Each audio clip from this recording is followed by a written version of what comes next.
We shall all remain standing for the two anthems, starting with the Kenyan national anthem, followed by the East African anthem. The anthems.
While we remain standing, allow me to invite Honorable Beatrice Elachi, together with His Excellency Nathif Jama, to lead us in a word of prayer.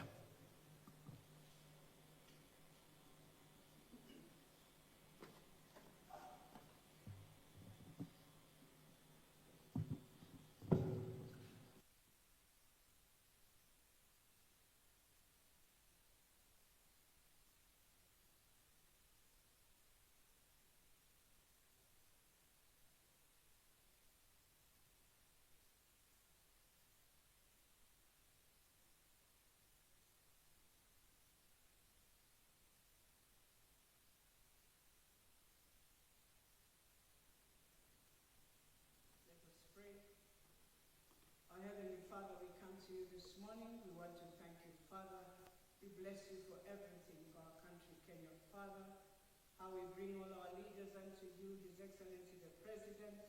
And Father, we want to pray for the soul of our leader, UDA-ODM, at this time, Father, as we evaluate the 10-point agenda. We pray, Father, for clarity. We pray for wisdom. We pray, Father, that as leaders will dedicate ourselves to transform our nation as He had wished, Father, that we will stand in peace, that we will indeed remember He stood for Kenya. And this morning we bring the President unto you, Father, as He continues to build the nation. We bless you this morning. We thank you. And it's in Jesus' name we pray in humility. Amen. Let us kindly take our seats. Your Excellency, Dr. William Samoei Ruto, President and Commander-in-Chief of the Kenya Defense Forces and the UDA Party Leader, Professor Abraham Kithure Kindiki, Deputy President and Deputy Party Leader, UDA, Party Leader Oburu Oginga, UDA-ODM Party Chairpersons, Secretary Generals, Governors present, led by the COG Chair, all party officials present, and all members of Parliament and invited guests present. Your Excellency, sir, it is my distinct honor to start off the program to invite His Excellency, the Deputy President, who will deliver the scorecard. And I request that we give him a warm round of applause as His Excellency, the Deputy President, takes the stage. Welcome, Your Excellency.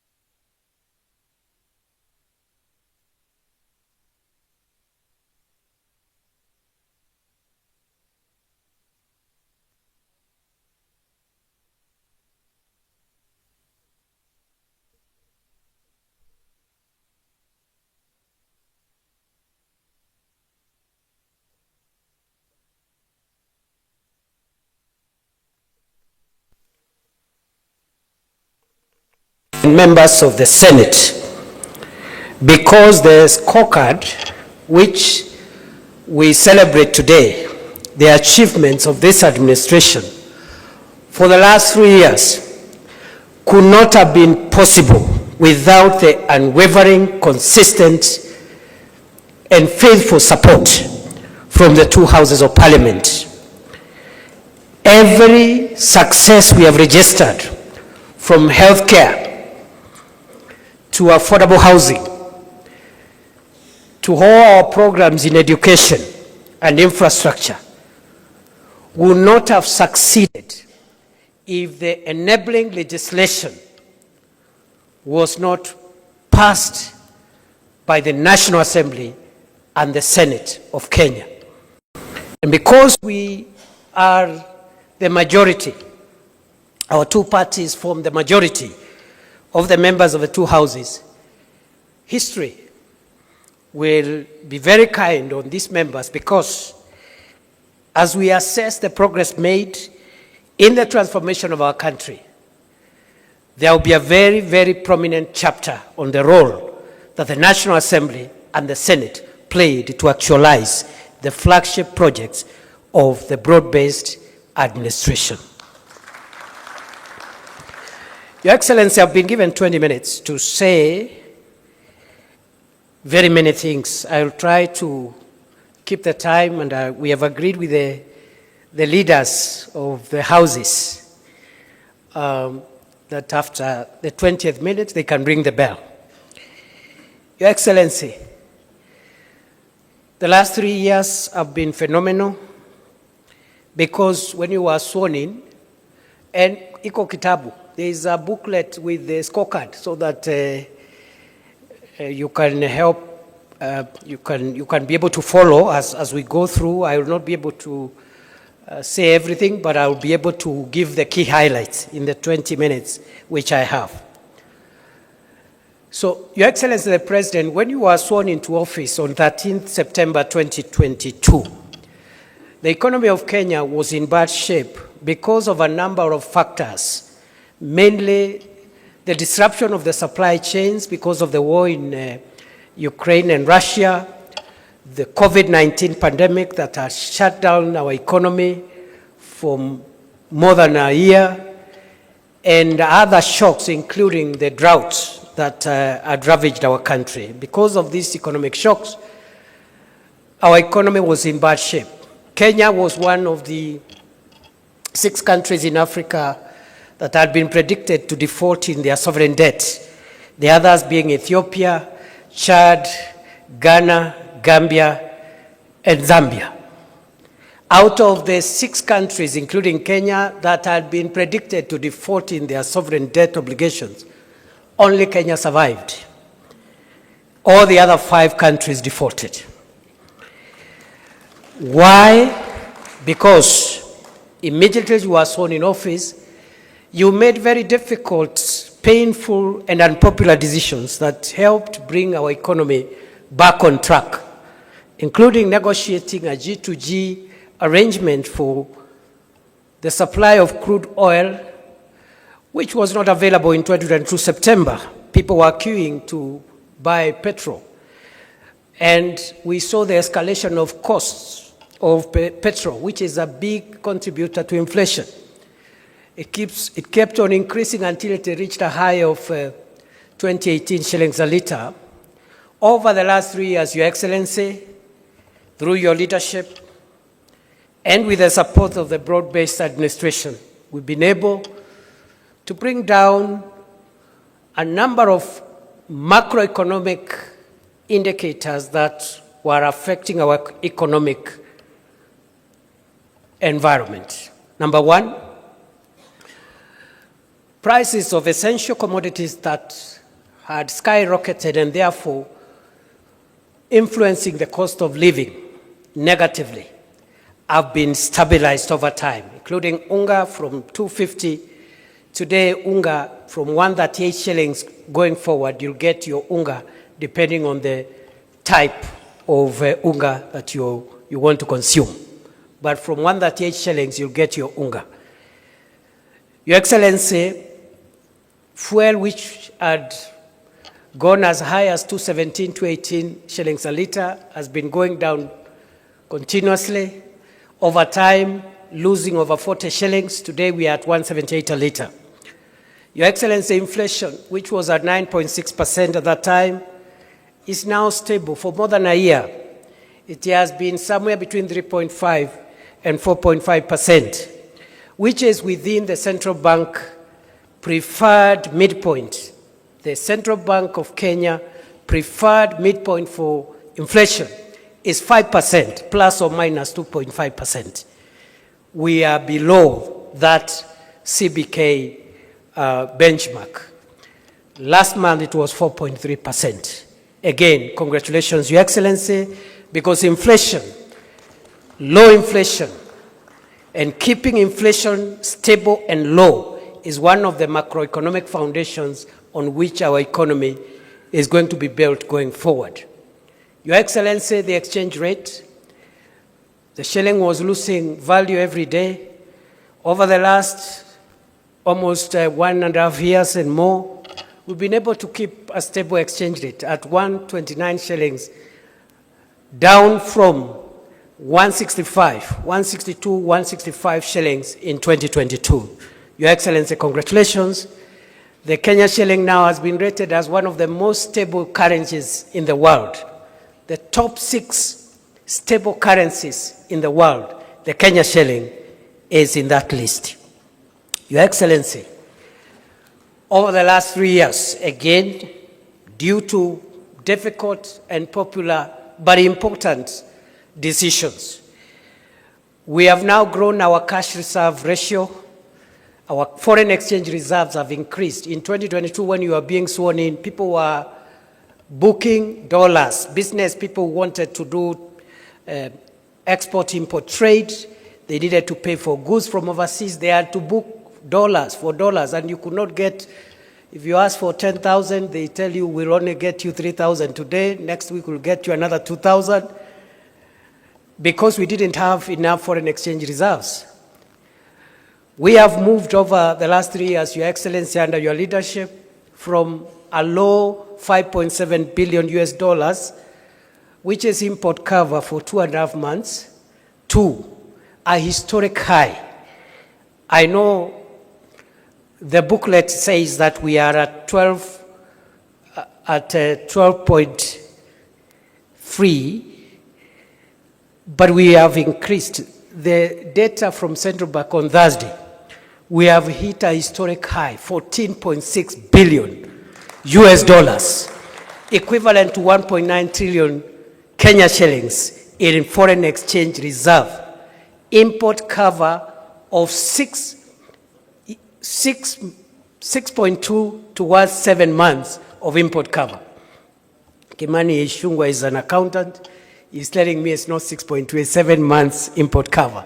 Meaning even if the economy of Kenya was shut down for 7 months, we will still conduct our affairs without disrupting international trade, our export and import trade.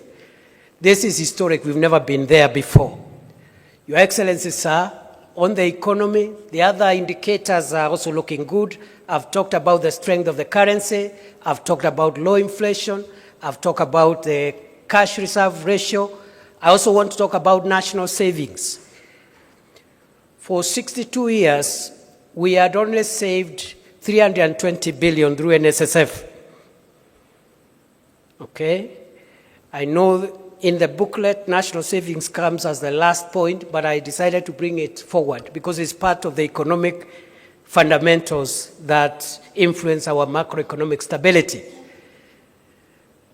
For 60 years, we only had savings through NSSF of 320 billion. In the last 3 years, in fact, 2 years, because we changed the law, again, courtesy of Parliament, we started implementing the law that Parliament passed 2 years ago. We have saved an additional 370 billion in 2 years. Today, savings stand at 690 billion Kenya shillings, projected to hit the 1 trillion shilling mark by the end of next year. Again, historic because we have more than doubled our national savings in 2 years compared to what we had saved for 62 years. Your Excellency, all these macroeconomic indicators point to a better Kenya, a stronger economy. No wonder all the ratings of the Kenyan economy by international credit rating agencies have been positive on Kenya. From Standard & Poor to Moody's, Kenya now has been upgraded to somewhere between B3, B-, a stable economy by sovereign credit rating companies which are global and therefore are not politically inclined. And therefore, this macroeconomic heavy lifting has taken us a bit of time, but we're in good place now. Going forward, the remaining part is easier because now we now move into the realm of microeconomics, that is putting money into the pockets of individual citizens, creating jobs and income opportunities, and also employment, jobs, household incomes, and that is where the other programs that we have rolled out are going to take us, as we are going to see. So that is how the economy has been stabilized over the last 3 years, and some of the interventions required parliamentary supports of the two houses of parliament, and we applaud Parliament in its entirety for that support. Number two, Your Excellency, is agriculture. We have undertaken a number of agricultural transformation steps in the last 3 years as the broad-based administration. Number one, we started with the registration of farmers. Before then, we didn't have a database on farmers. And now we have a database of farmers. We know what they farm, the acreage of land, the kind of fertilizer they need, and where they are. And we are now having 7.3 million farmers whom we know what they need in terms of farm inputs. That was a major milestone of the achievement of this administration quite early within the first year. Number two, we've worked on the farm inputs to bring down prices of farm inputs, mainly fertilizer, from a high of 7,000 shillings per 50 kilogram bag of fertilizer to now the current 2,500 shillings per bag. We've also subsidized certified seeds to make them more affordable, and the result of these interventions have been to improve productivity in agriculture. Maize, for example, the staple crop, we have seen an increase in our maize production from 44 million bags in 2022 to 75 million bags last year, 2025. We have also seen the increase in terms of income and returns on coffee from an average of 60 to 70 shillings a kilo. Today, a kilo of cherry, the farmers are getting somewhere between 120 and 160 shillings, more than double of what the prices were in 2022. Earnings from tea over the last years have improved from 154 billion in 2022 to last year 215 billion Kenya shillings, the highest returns from tea in the history of our country. We've also increased our production of sugar, because for a long time Kenya has been importing sugar. Your Excellency, you recall more than 20 years ago when you were Minister for Agriculture, you still used to lead Kenya's delegation to Zambia to negotiate for COMESA safeguard measures so that we can get sugar imported into Kenya. In the last 3 years, Your Excellency, through your leadership, we've been able to reduce the imports of sugar by over 70%. The production has risen from 472,000 metric tons in 2022 to 815,000 metric tons in 2025. through your leadership and with the help of both houses of parliament, we have been able to bring in a new law in the sector to eliminate cartels and to provide for partnering with private sector to lease government-owned sugar factories, Mumias, Nzoia, Chemelil, Sony. And today, we are now not just having an additional 200,000 acres under sugarcane production, but we are also having timely payment for farmers. Of course, at better prices, from 3,500 shillings per ton to the current 4,500 shillings per ton. Your Excellency, because of these reforms, the cartels in the sugar industry have been dealt with, and in the next 2-3 years, Kenya will not require to import a single grain of sugar from anywhere. In fact, Kenya will start exporting sugar to the other countries in the region. Your Excellency, for the first time, farmers are being paid every 7 days for their delivery of cane, and workers are being paid at the end of the month. And for the first time since sugarcane growing was introduced in Kenya, sugarcane farmers are earning bonus, as you yourself has presided over the issuance of bonus in Mumias, and I'm sure for the other sugar factories, the bonuses should be coming at the end of the year. So that is what we've done for sugarcane. And in terms of milk production, Your Excellency, we've been able to increase production from 4.6 billion liters in 2022 to 5.3 billion liters last year. Our exports of dairy products have also increased by 92% to last year's 9.4 billion shillings worth of exports of dairy products. Your Excellency, we have also in the livestock sector been able to start installing milk coolers to provide longevity for milk and avoid wasting milk, which has been going bad. But also we have vaccinated 7.9 animals. We have also been able to increase our meat exports, which were 12.9 billion shillings last year. And we are also almost completing the Kenya Leather Industrial Park in Kenanie, which will bring value addition into the livestock sector and make more income and returns for pastoralists and livestock keepers. Your Excellency, sir, I can also highlight a few things we've done in the blue economy because of the counties in the coast and counties around Lake Victoria that depend on blue economy.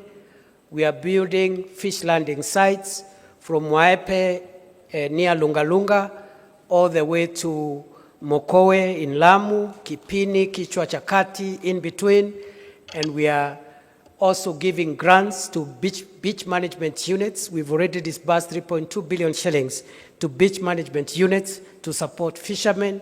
We are buying boats. The small boats are already in place. What is being procured now are the high sea or deep sea fishing boats. And we are collaborating with county government to fasten that procurement so that we can have boats that can go into the deep sea and bring better fish and more valuable fish. We are also, we've completed the Shimoni fish port, 2.6 billion shillings. We've completed a big mariculture center in Shimoni at 1.4 billion. We are building Kabonyo Aquaculture Center of Excellence around Lake Victoria, 1.3 billion.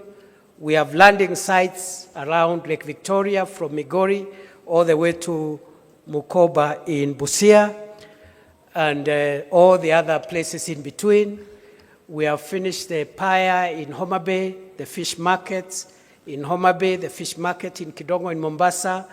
We have also done the lab, fish quality lab in Mombasa. It's almost complete. and the one in Kisumu is also 55% complete.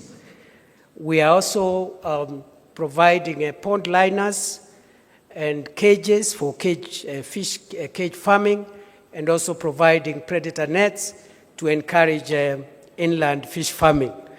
So, Your Excellency, I know that booklet has omitted that blue economy thing, so we'll improve and maybe, because that's an area also we've done very well. Number 3, Your Excellency, universal health. Universal health, Your Excellency, when you came to office, the first thing that this government did was to promote primary health care by employing community health promoters, 107,831 of them, who continue to be our foot soldiers to encourage people to live well, to try and detect complicated diseases before they become chronic, like diabetes, sugar-related diseases, pressure-related diseases, in partnership with county governments. I must also thank Your Excellency the same way I thank the members of the National Assembly and senators. I must thank the governors of the Republic of Kenya, because they have supported every program where we have partnered between the county governments and the national government. There has been zero resistance. There has been zero politics, because we are used to the past politics of fighting devolution, and any input from the national government to the county governments has been embraced by the county governors and the county governments wholesomely. I commend the county governors of Kenya for their patriotism. Your Excellency, under universal health care, as of this morning, we have registered 29.8 million Kenyans into Taifa Care, which is historic, because we are coming from 7 million shillings, 7 million Kenyans under NHIF. You can imagine from 7 million to 29.8. I think in the next 2 weeks, we will reach the 30 million mark. I can see the governor of Mombasa. Mombasa continues to lead. As of this morning, 932,000 residents of Mombasa out of 1,190,000, 78% are enrolled under Taifa Care. I see the other governors are trying to incite me to also mention. I will not name them, but the top 5 counties, for purposes of record, is Mombasa, followed by Bomet, followed by Elgeyo Marakwet, followed by Kirinyaga, and Tharaka Nithi closes the top 5. Your Excellency, it's only that we are in a formal meeting. I would have asked that question.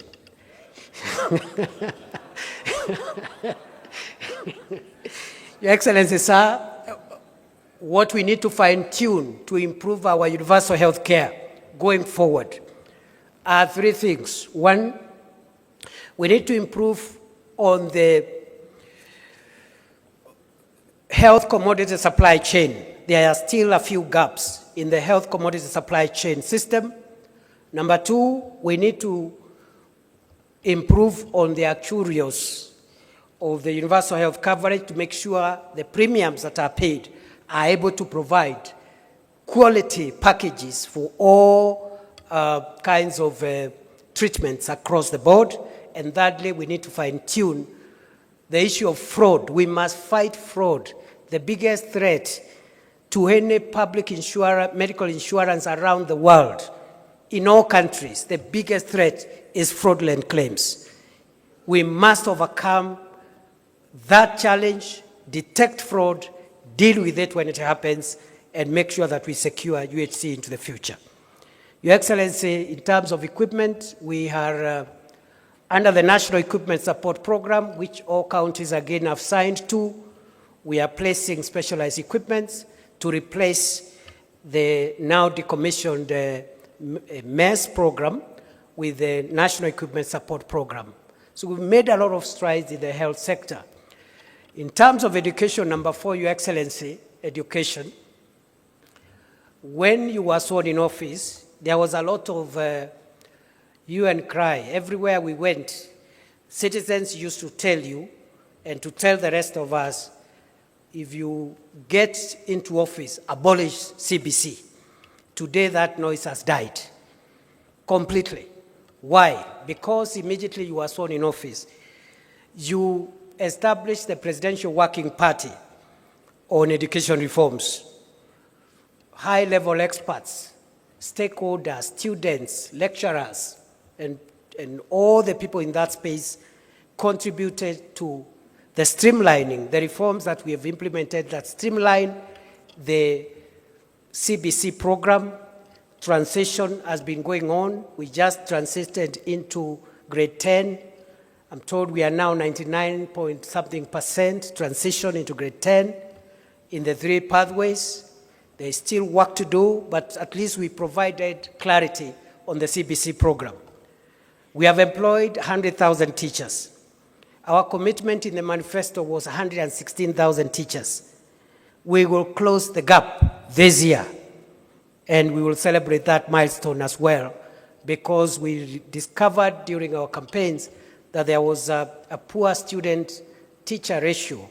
By that time, it was 1 teacher for 45 pupils or students. Today, we have reduced that ratio from 1 to 45 to 1 to 29, one of the best in the world. Even the developed countries, it is somewhere between 1 to 25 and 1 to 30. So we are doing well. The textbook ratio in our country is among the best in the world, 1 to 1. The textbook student ratio of Kenya is among the best in the world, 1 textbook for 1 pupil or student. Your Excellency, we have built 23,000 classrooms. 7,000 of those classrooms have been built by members of parliament from the National Assembly through CDF. And 15,000 classrooms have been built through the national government. Your Excellency, we have also been able to employ 3,300 tutors for our TVETs, and we have also achieved a number of things. Number one, we have increased the budget in education from where it was in 2022 when you took over. The education budget was 500 billion. Last year, it was 702 billion. This year, it will be 738 billion. Going forward, we also have increased capitation for universities. Funding for our universities has moved from 45 billion in 2022 to 82 billion last year. Funding for the Higher Education Loans Board to provide loans has increased from 17 billion in 2022 to 41 billion last year. In terms of tertiary education, Your Excellency, what have we done?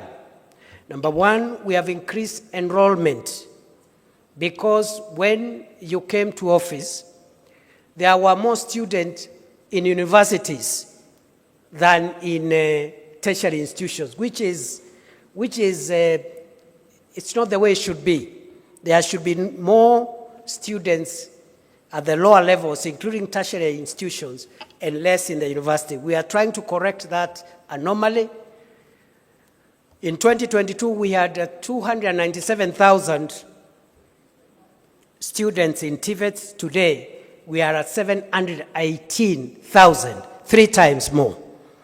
Your Excellency, we have employed 3,300 teachers for TVETs. We are equipping the TVETs, and we have brought policy changes in that space to increase the number of people who access TVETs. We have brought the modularization policy, where you come, if you are a Juakali person, you do 1 module, you continue doing your business. When you get some time, you come back and do another module, and over time, you accumulate. You don't have to stay in the TVET for 3 years. If you are already engaged in other things, you can pursue your TVET education in a modular form. We have introduced the dual training policy, and we have introduced the recognition of prior learning, which helps to certify those who are prior learning, but they don't have certification in technical related subjects.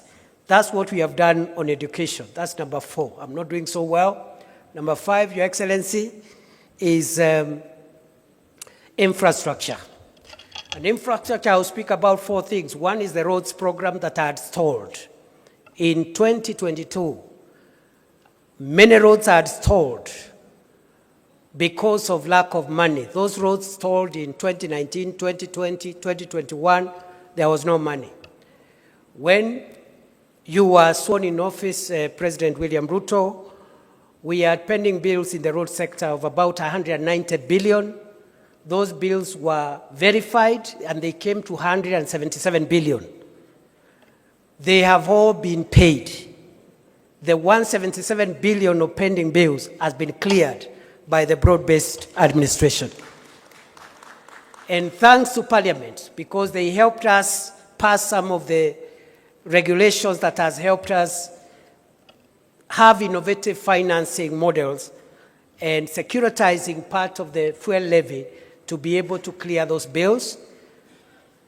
In the last 3 years, we have completed 2,143 kilometers of road. With the clearance of pending bills, 6,000 kilometers of new roads or stalled roads which are stalled, 6,000 kilometers are now being built across the country. And Your Excellency, as I travel around this country, I really get impressed. Some of the areas where citizens had given up hope on tarmac roads, I have seen those roads with my own eyes. Niseme nisiseme. From Mandera to Ramu, to Kitoka Lamu, Gare, from Gare, Elwak, Kobo, Kotulo, Tarbaj, Wajia, Samata, Modogashe, Garbatura, Kulamawe, Isiolo. 750 kilometers of a road under this administration for the first time in northern Kenya. 750 kilometers. The largest, the longest single road project ever to be initiated in the Republic of Kenya. Karibu niulize Rais Ruto ni fire si fire. But since this is a formal meeting, sitauliza.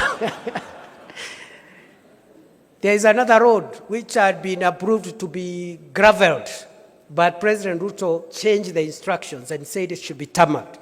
From Lamu Port to Ijara to Garissa, all the way to Isiolo, 421 kilometers. It's being tarmacked as we speak. Over 50% of that road is now being done, has been done. I have seen roads which have been forgotten, like Taveta, Chala, Njukini, Olerai, Rombo, Ilasit. It's now okay. It's almost work in progress. I've seen the dwelling of Changamwe, Mariakani. I've seen the dwelling of Mtwapa to Kilifi, going into Malindi. It's ongoing. And the flagship one, Rironi, Mau Summit, which is being worked on as we speak. So there's a lot of progress. That is the roads. Electricity, we have increased the connectivity of electricity from 8.8 million households in 2022 to 10.3 million households in 2025. And we are on course towards universal electrification by 2030, as was envisaged in Vision 30. Our connectivity in electricity now is 66% nationally, one of the highest in Africa. Some of the African countries are still at 11%, 18% of contracts and affordable housing markets and hostels. Already, and 177,000 bed capacity for hostels. And then we are also providing institutional housing for our security forces, from Kenya Defense Forces to National Youth Service, to 15,000 for KDF, and the list is long. That is what we've been able to achieve under affordable housing markets, hostels, and institutional buildings. We have business process outsourcing centers, which are operational. One is in Tatu City and a few others. We also have, in that space of ICT, we have distributed Very quickly, this affordable housing hostels and markets program has created 500,000. The ICT hubs and the Kazi Mtandaoni program, 300,000 jobs. Other than the 500,000 jobs in the which has created opportunities for 142,000 young people, starting with the Nairobi River project, but also in other projects. Your Excellency, we have Kazi Kwa Ground, and the Kazi Kwa Ground is the 100,000 teachers you have employed. It is the 500,000 teachers and affordable housing and hostels. It is the 142,000 opportunities created in the private sector because the economy is recovering. Kazi Kwa Ground. Under the Kazi Mtandaoni, I have said 300,000, and they have not gone there by chance or by trial and error. It's because of deliberate government interventions. Which ones? Eradicating recruitment cartels. Signing bilateral labor agreements to protect our workers abroad. Providing a green channel for passports of young people who have a contract so that in 2 days they get a passport. Them buy a ticket and acquire a passport through the Youth Enterprise Fund. These interventions is what has promoted the Kazi Maju program. We have now 538,000 have been presiding over. The first component of Nyota, which is business support, has reached 123,000, expanding that number into 1 million, even 2 million. And we are working on it, both under the Nyota program and also the KICC, which will equip small enterprises with the equipment they require to increase their productivity. And we are working on that, Your Excellency, to ensure that between KICC and on-the-job experience and AGPO opportunities and RPL, which are the components that we are working on. That's what we've done, FIFA standards and also Nyayo, but we have also built the most iconic sports stadium in this part of the world, the Talanta Sports City, which Homa Bay is complete, Kitui is complete, Kinoru in Meru is complete, and many others. Your Excellency, allow me to talk about security reforms as I visited on many people because of terrorists, extremist groups, and bandits to a big extent because of the police equipment model. You are implementing, or we are implementing the police reforms in terms of welfare. Just last week, an announcement was made for increment of their salaries. The lowest prison warder and police officer will get an increase of 48% of their basic salary. This has not been done in a long time. We are building houses for them. We are providing medical and life cover for them if they get hurt in the line of duty. Your Excellency, for the KDF, the modernization program is also running smoothly, and we want to thank you for those reforms. In terms of our road traffic safety, just this week we went live on instant fines. That should be able to reduce the road accidents and make drivers accountable. And we are going to see a drastic reduction of road accidents because of the cameras and the instant fines that we have introduced. So that's what we've done. Allow me to end, Your Excellency. I know I've exceeded my time. I don't know why the leaders have not rung the bell. Let me finish by projecting the future. As you have led us, Your Excellency, you have told us Kenya is punching below its weight. For far too long, we are struggling, yet our potential is big. Through your leadership, Your Excellency, we've been able to crack the difficult issue of how we finance our modernization and transformation.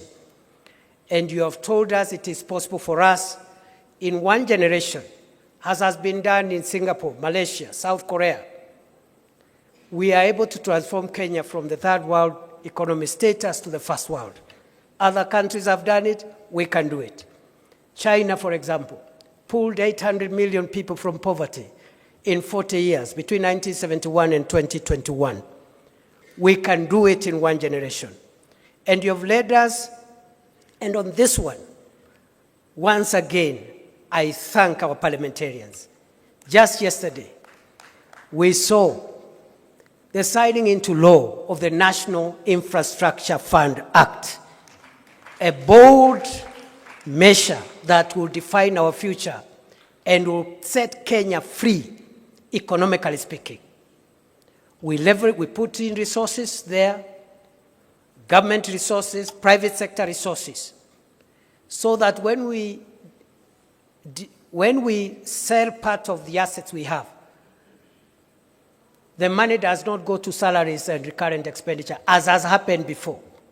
We sold Safaricom in 2008. We don't know what we use that money for. We've sold Kenya Airways shares before. We don't know what we did with that money. We've sold Kenya Re before. We don't know what we did with that money. The money now we are offloading from some of our assets goes into this fund to define our future. We extend our railway from Naivasha to Narok to Nyamira, Kisumu, all the way to Malaba. We draw our roads, as I have said, another 28,000 kilometers of road. We build dams and harvest water and get away from the shame of hunger. 50 mega dams, 200 mid-sized dams, and 1,000 smaller dams. We also increase our energy productivity by 10,000 megawatts, because currently we only produce 3,300 megawatts. We need 10,000 megawatts so that we can power our industries into the future. Time has not allowed me to talk about KICC and special economic zones, which we are constructing. Your Excellency, I thank you. I stop there, and I apologize for exceeding the 20 minutes. Thank you very much.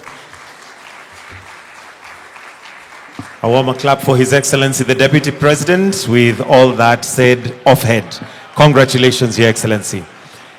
Your Excellency, with your permission, allow me to now call on Agnes Zani, the Chairperson Committee, to oversee the implementation of the 10-point agenda and the NADCO report. Let's, as she gets on stage. Thank you very much. Your Excellency, the President of the Republic of Kenya, Dr. William Samoei Ruto, and Ginga, the Principal of ODM, Deputy President, Your Excellency, present, Cabinet Secretaries present, Excellency Governors present, Members of Parliament, Joint Committee. We stand at a very important time in the transformation of Kenya. We've just had a very detailed report that has been given by the Deputy President. We are coming in as the committee that was tasked to look at specific aspects of that development, just an aspect of it, which is the 10-point agenda. Because of time, I will not go into what the 10-point agenda is, because very shortly, we'll go into its implementation. I just want to state here that when we talk about the implementation of the 10-point agenda, it is ongoing, has been ongoing. The path for a developmentalist agenda, for a transformative agenda that changes this country forever. And make changes that are very, very critical. We are one of the countries with the largest percentage of the youth badge who need the space to be able to policy framework for how we can progress this country by looking at the various aspects. We're looking at aspects of job creation, for example, and youth employment. Finance wealth funds use public-private partnerships to make these changes. Why am I mentioning this? Because this is a significant change. Once we have infrastructural fund, started in 2011, Ghana 2014, we have India 2015, and Canada also has this particular fund. So it is possible for us to.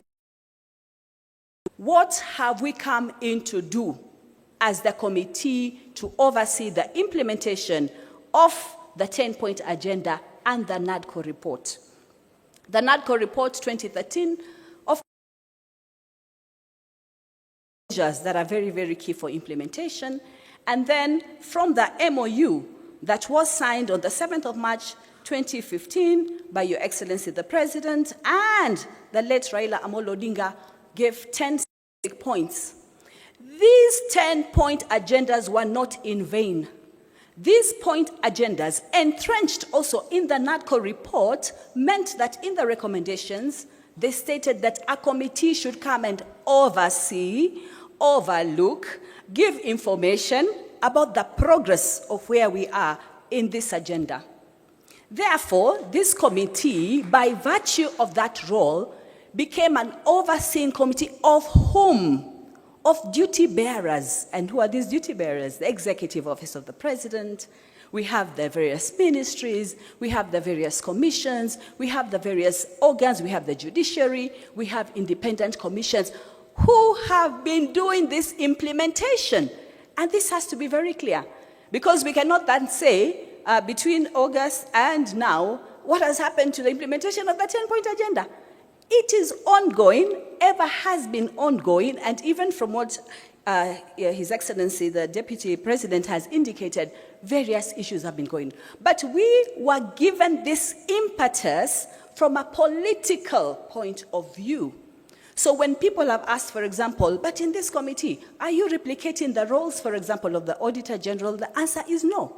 We're just getting this data for specific issues which were of interest to the two political parties, ODM and UDA, in the MOU, the NADCO report, and 10-point agenda. And this is what we've come to do this morning, give the implementation status in terms of each of those 10-point agenda, so that we can see and we can demonstrate that progress has gone on. So this committee, of course, was established on the 6th of August via statement from His Excellency the President and also from the late Raila Amolo Odinga. Now, as the ODM principal, we have Dr. Oburu. So there is perpetuity and continuity in this very, very critical process. Through this, we've been able to engage with various stakeholders. We've had consultations with various stakeholders. We went through public forums throughout the various parts of the country to bring in this information, and we're about to deliver exactly that. Kindly allow me to acknowledge, with a lot of humility, the members of this committee. Could you please be upstanding so that you can be recognized? Members of the COINTEN, we call ourselves COINTEN, it's just an acronym of the committee overseeing the implementation of the NADCO report and the 10-point agenda. We have as just joint secretaries, Mr. Bore and Mr. Ongwen. Mr. Bore, Executive Director of UDA, Mr. Ongwen, Executive Director of ODM. On the far end, we have Mr. Javas Bigambo, who is the Vice Chair of this committee. We have Mr. Oguda, member. We have Honorable Fatuma Ibrahim, a member, and Mr. Kevin Kiari. Together, allow us now to present this report with a lot of humility. We have taken this as a national duty that is very, very key and very, very important in the trajectory of taking us into being completely developed country, following on various stages that we have passed through and what we need to be able to get to. So we then say, as a committee, this is a task that keeps going on. It is a task that is very, very critical for us. I'd like now to invite Mr. Javas Bigambo to take us through the specific aspects of the 10-point agenda, right through inclusivity, the debt issue, the issue of the youth and the youth badge, employment, and all the other issues. Your Excellency, we are very appreciative of this task that you've given us. Dr. Oburu, we are very appreciative of this task. We endeavor to deliver. We endeavor to ensure that this 10-point agenda works to transform Kenya once and for all. Thank you very much.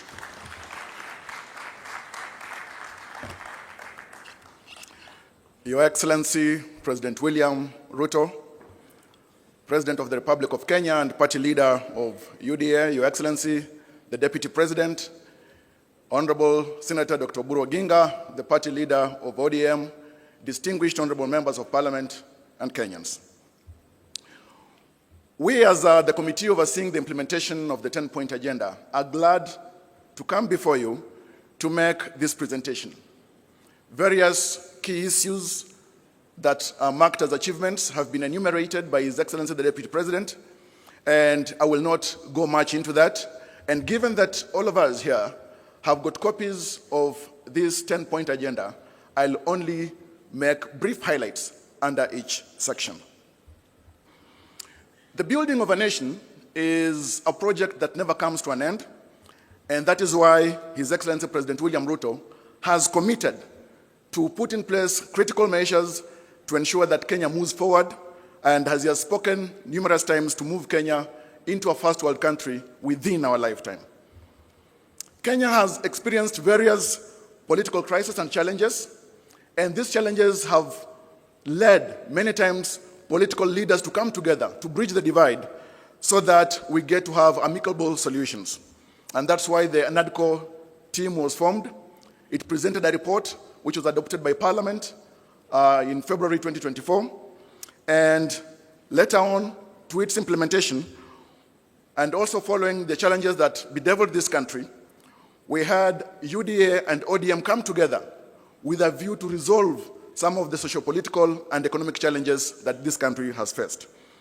The coming together between ODM and UDA was predicated on the signing of an MOU with a 10-point agenda, and these particular 10 points include the full implementation of the NADCO report, inclusivity in all spheres of public life, protecting and strengthening devolution, promoting and protecting the livelihood of the youth, leadership and integrity, the right to peaceful assembly, and Article 37 of the Constitution, and compensation of victims of protests and riots. Fight against corruption, stopping wastage of public resources, protecting and promoting sovereignty of the people and the rule of law and constitutionalism. Those are the 10-point agenda issues. As the chair has indicated, the committee over the last 6 or 7 months has engaged with various implementing agencies, among them the Executive Office of the President, the Legislature, the Judiciary, county governments as implementing agencies, constitutional commissions, and independent offices. Ladies and gentlemen, there are a number of achievements that the committee has recorded, significant achievements on the implementation of the 10-point agenda. I will take just a few minutes to speak to them. The Parliament received 9 bills from NADCO, and various of these bills have been considered and at various stages of implementation and consideration by Parliament. So far, 3 bills have been enacted into law, including the IBC Amendment Bill 2023, and the Statutory Instruments Amendment Bill 2023, and the Ethics and Anti-Corruption Commission Bill 2023. Those have fully been implemented and no further action is needed. We have got 2 other bills that are under mediation, including the Elections Amendment Bill 2023 and Election Offences Bill 2023. IBC has been fully constituted and it's carrying on with its mandate. We have seen conducting of by-elections, and IBC also has commenced the process that will lead into the delimitation of boundaries, and it has laid out a clear time frame under which that will be done. The PBO Act that enables civil societies to solicit for funds and implement various social projects has been operationalized by President William Ruto's administration. Presently, there is also the process of legislation to harmonize bicameral relations to ensure that the National Assembly and the Senate get to work harmoniously for the greater good of the country. Under the entrenchment of funds into the Constitution, ladies and gentlemen, the Constitution Amendment Bill on the entrenchment of the NGCDF, the GAF, the Senate Oversight Fund, and County Ward Fund is under consideration by Parliament presently. The Court of Appeal has pronounced itself and determined that NGCDF does not violate the Constitution. Agenda 2 and its implementation, inclusivity in all spheres of public life. key achievements, and I'll just make brief highlights because many of them have been stated by His Excellency the Deputy President. The launch of the National Policy on Ethnic Minorities and Marginalized Communities was done in 2025, December, by His Excellency the President.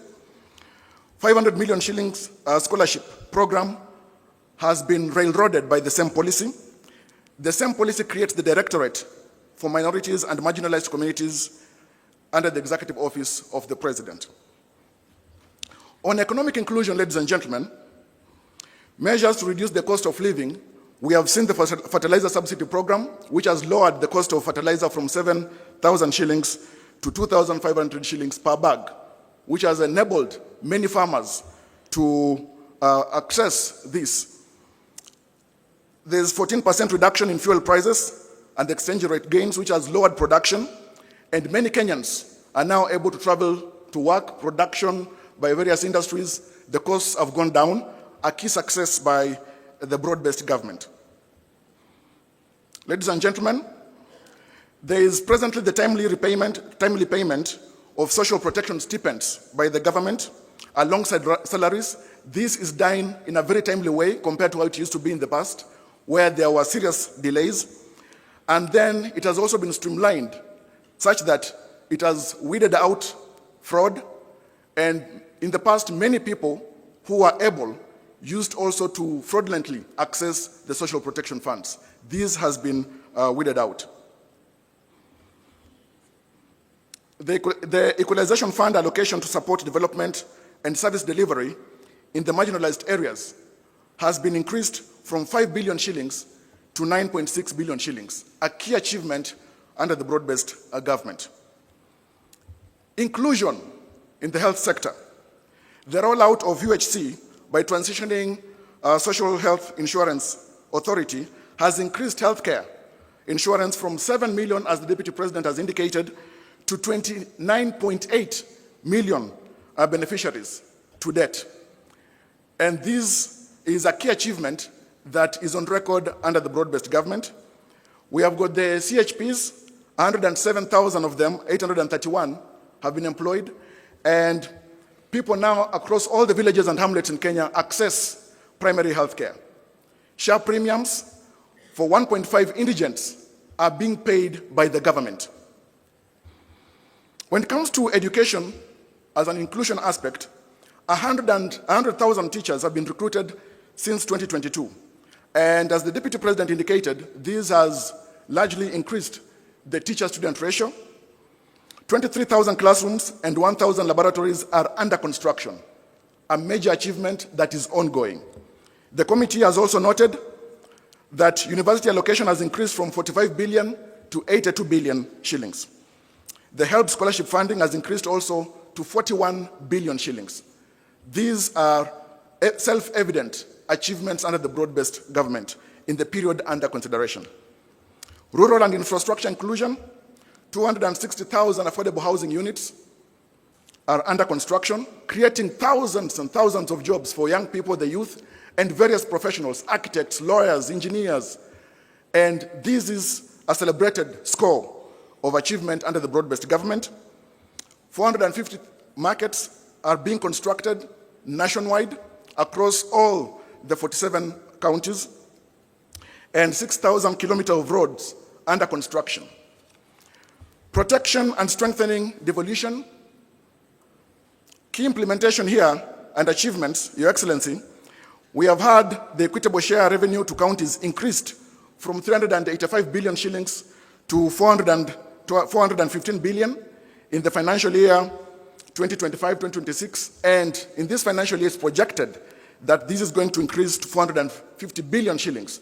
Access of funds to county governments and this increase in shareable revenue is a major gain for devolution, and the broad-based government is evidently keen to protect and advance devolution in Kenya. Counties now receive timely monthly disbursements with no pending carryovers as of June 30th, 2025. Your Excellency, under Agenda 4, promoting and protecting livelihoods for young people, we have got many key achievements.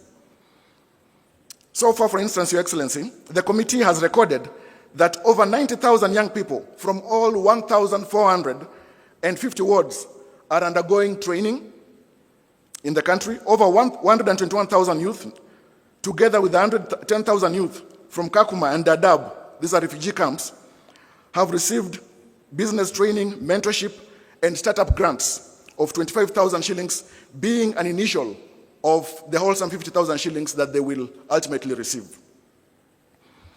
Your Excellency, the Nyota program is a major success, which has created opportunities for over 820,000 young entrepreneurs aged between 18 and 29 years.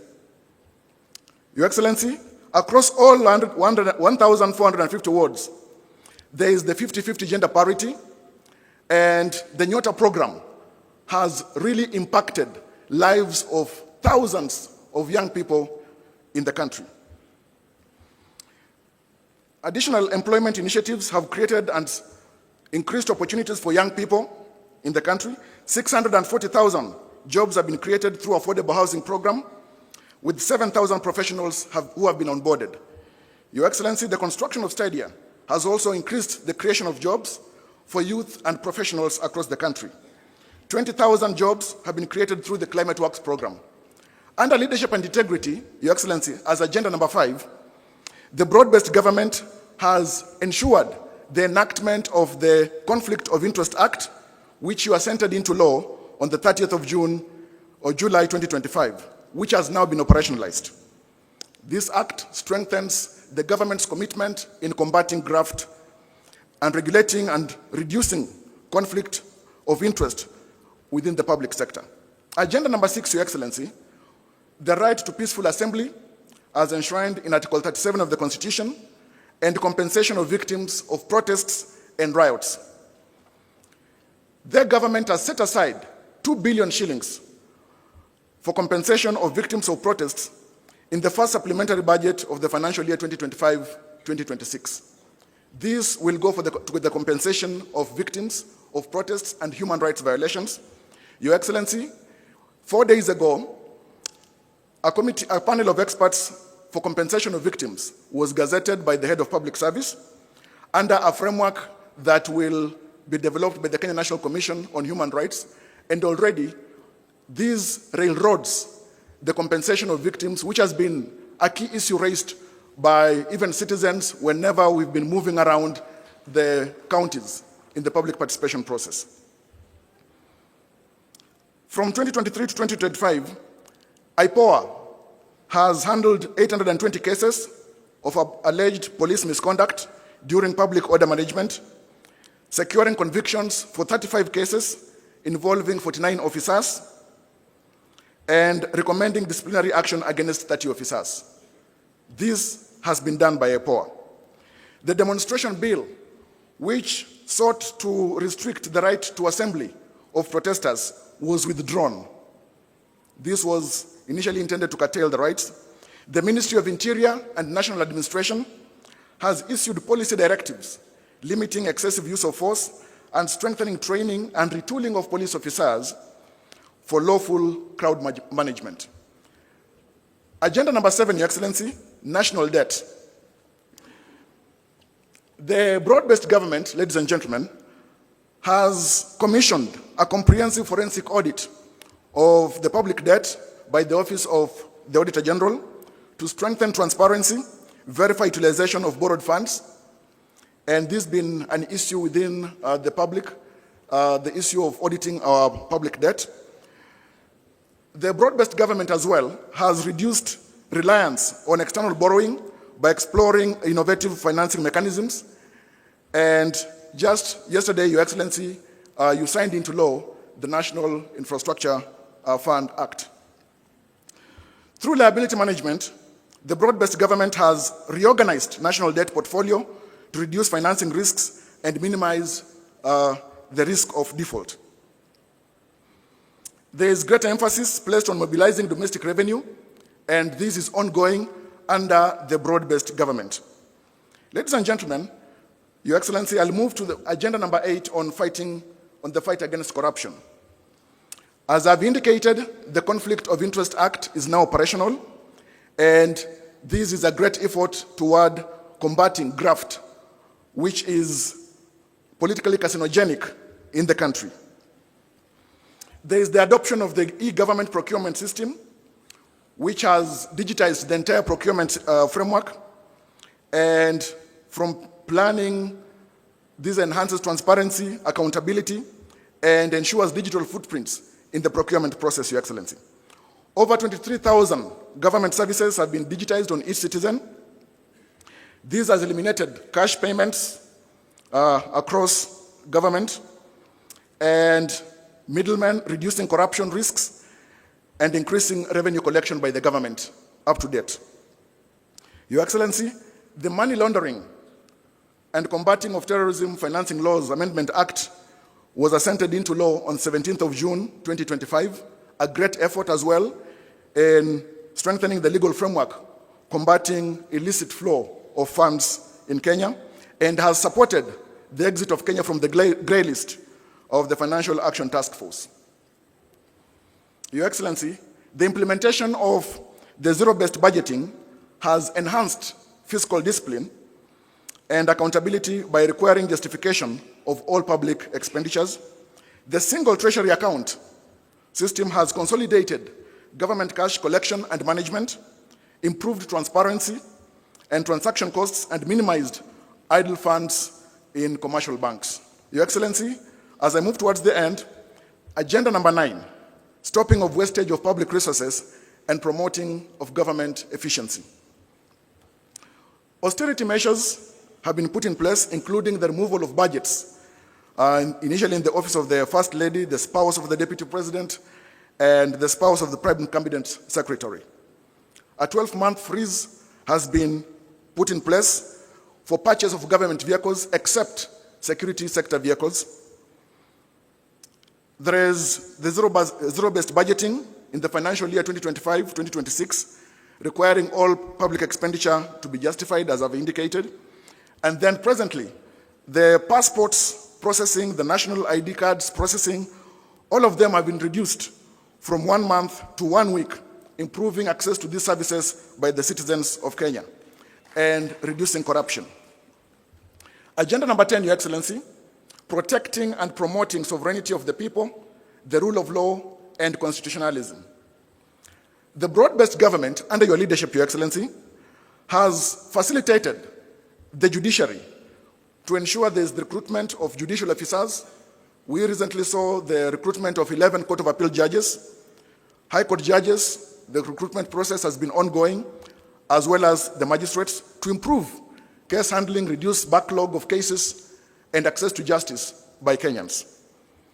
Judicial mobility has been strengthened through the support of the executive to procure vehicles for judicial officers. There is the support to ensure the national e-filing system, which has been implemented, enabling paperless court processes, remote case filing, and virtual hearings.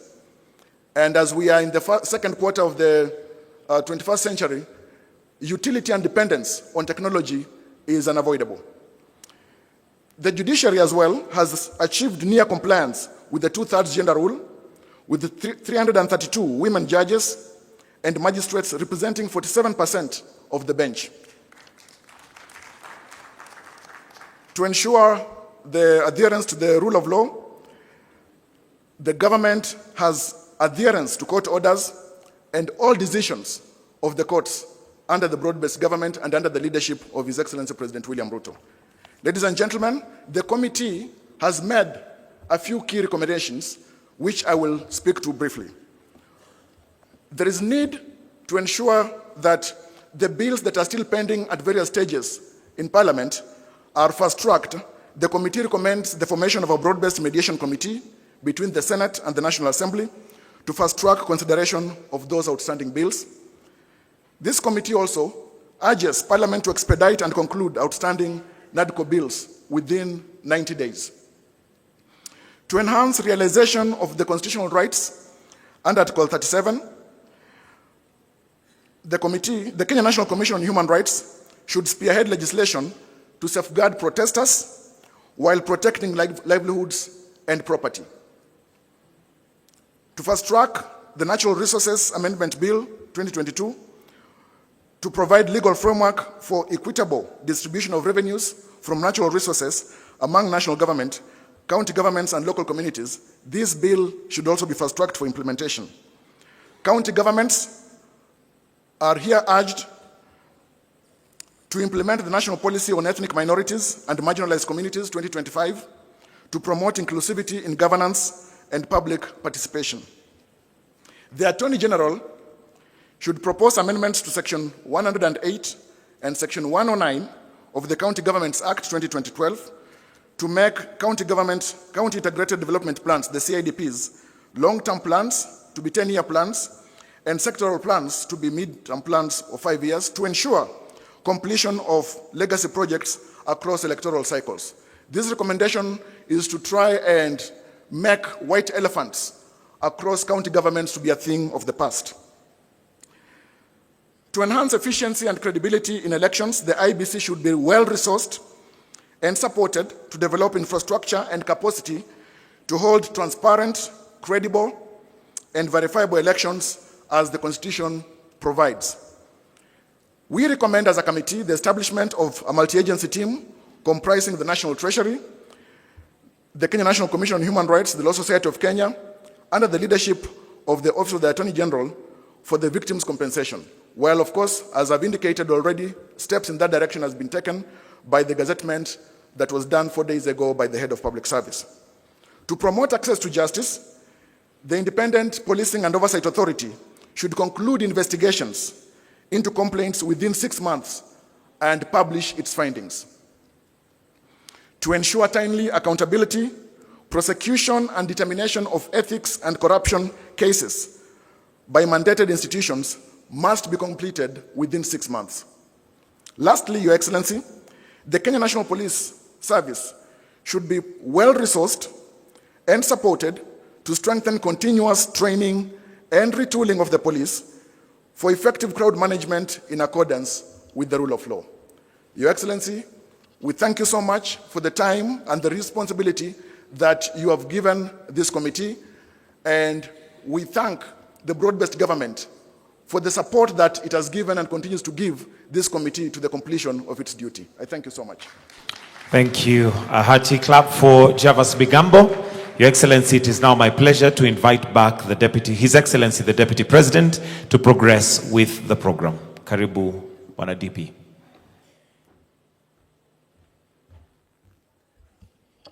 Thank you very much, Coin 10. Your Excellency, in the interest of time, we will run the rest of the program very fast because today is a parliamentary day. And this being a PG, I'm sure the two houses will want to proceed early. Your Excellency, the party leader of UDA, Your Excellency, the party leader of ODM, I will request Professor Nyang' Nyong'o, my academic senior, to come and say 2 things here in 2 minutes based on the presentation of the 10-point agenda, maybe on devolution and compensation of victims. 2 minutes for Professor Peter Anyang' Nyong'o. A round of applause.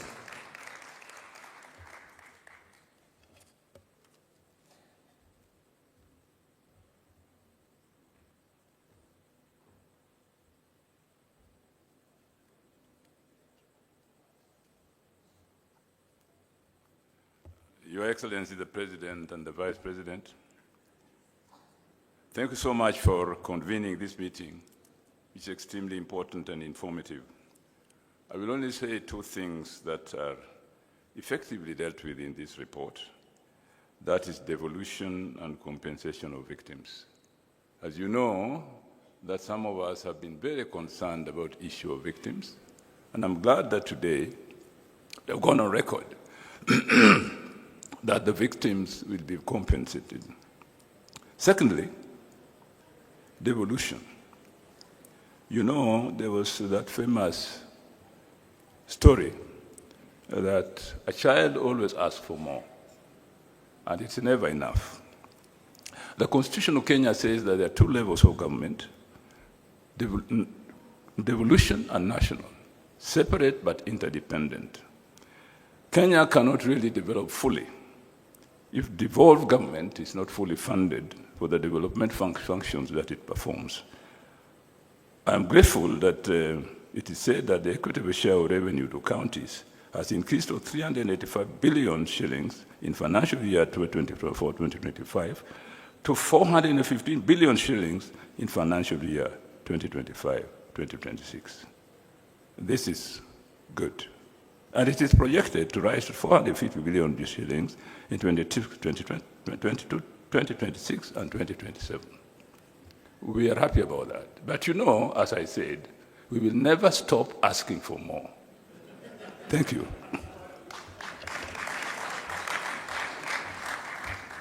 Thank you, Prof. Thank you very much. Your Excellency, the next item, before I call ODM party leader and then invite you, I want to announce after those keynote addresses, we shall have a short plenary of about 15 minutes so that a few of us also can say a few things. Starting with the Chair COG, I see a good turn-up of governors here. We appreciate you, and then we'll have a few other members. I have the permission of the House leaders of the two Houses of Parliament to run the plenary as a retired leader of majority. Because of time, they have asked me to manage so that as many of us as possible can say something. Your Excellency, sir, it's now my honor and privilege to invite our leader, the leader of ODM, the Honorable Senator Oburu Oginga, Daktari, youth leader. Na kwa sababu anatafuta power, na mimi ni fireman, leo ni fire power. Karibu leader, karibu. Let's appreciate our leader, Senator Oburu.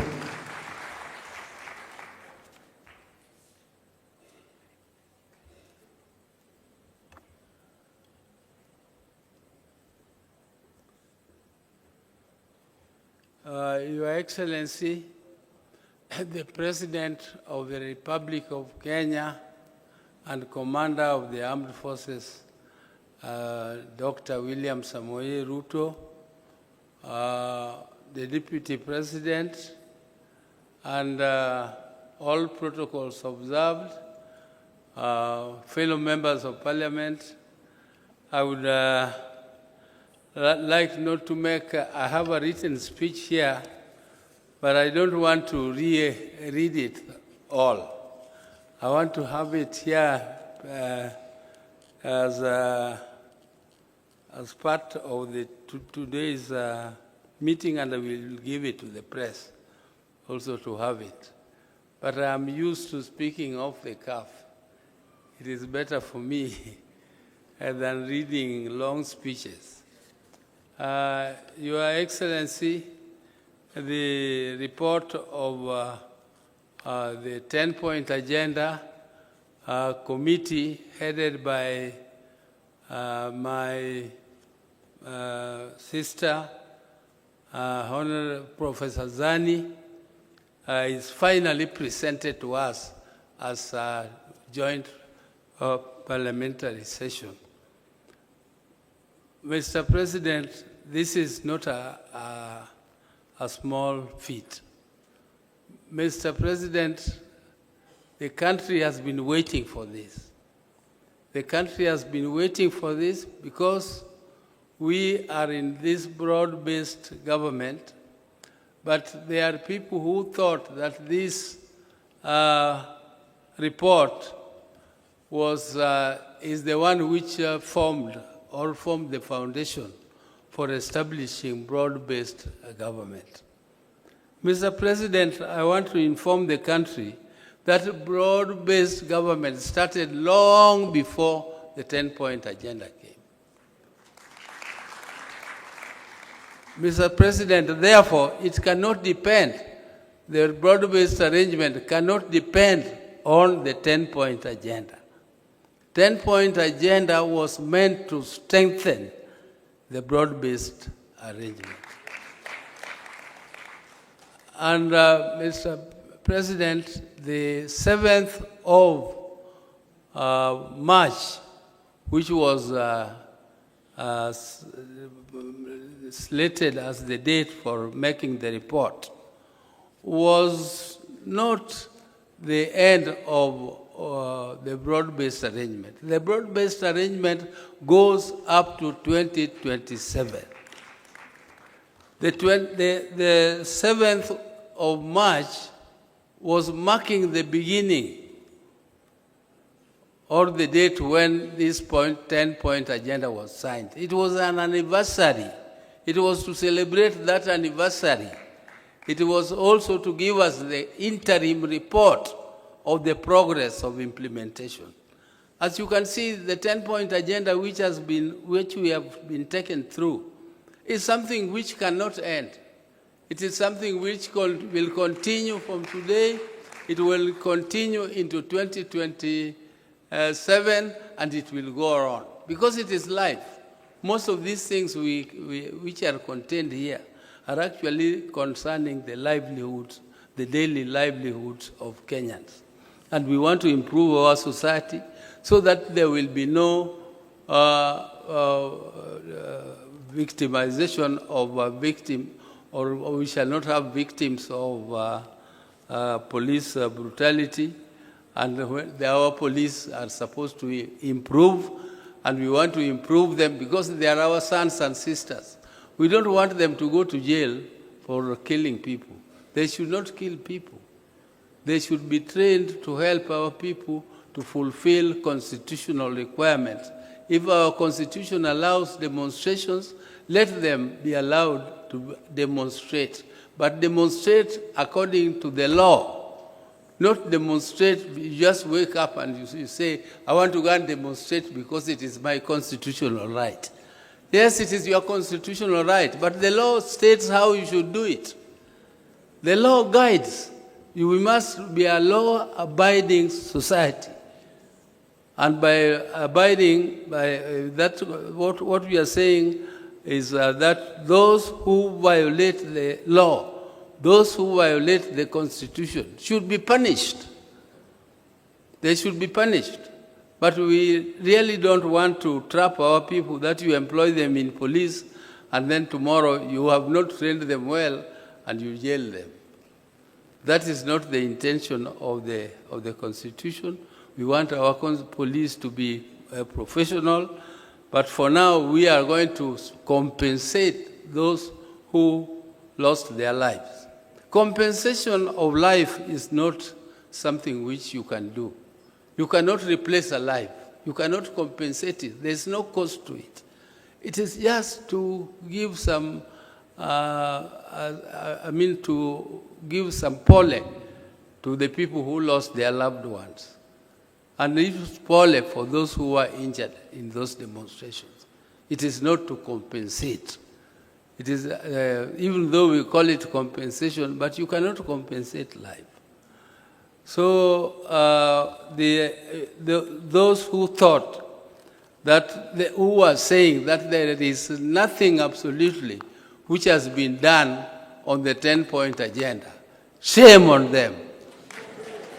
Shame on them, because you can see there is a lot which has been done and there is a lot which is still remaining to be done.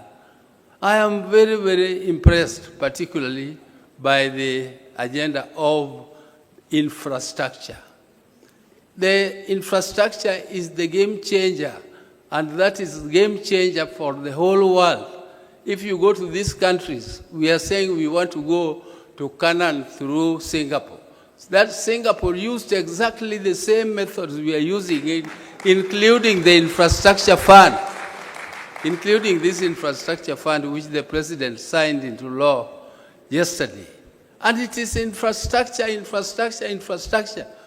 That's what we said as a party, as ODM. If we continue to implement these infrastructural projects, the major ones like the SGR through Kericho to KICC, Kisumu, and up to Malaba and Busia, which is a big game changer. This big road, which is connecting us with Uganda from Rironi, is a big game changer. And I was so impressed by the report about Northeastern. Northeastern Kenya is regarded to be an arid and semi-arid land. But there is a lot of wealth there. The country concentrated on what was called the high potential areas. But they left the north, which has all the minerals. It has all the animals. We need to take big abattoirs there and take meat to Saudi. A small country like Botswana has become very rich just because of exporting meat. Why? And we have ignored that area. Instead of opening it up, it is left as a security area. I mean, why should it be a security risk? If you have infrastructure, police will have all the ways of moving freely through that area, and we tap all the resources, including the mineral resources. There is a lot of water there, which is going to wastage. You leave water to go into the ocean, and then you don't tap it, and after a short while, your animals die, and including people dying because of lack of water. And yet there is a lot of water. The dams, you heard this report of how many dams, the many dams which are to be built. There is one which is going particularly to our area there. It's called Soin Dam. Once the Soin Dam is done, it is going to produce electricity. It is going to be used for irrigation. It is going to be used for controlling floods, which occur every year, and we regard it as emergency.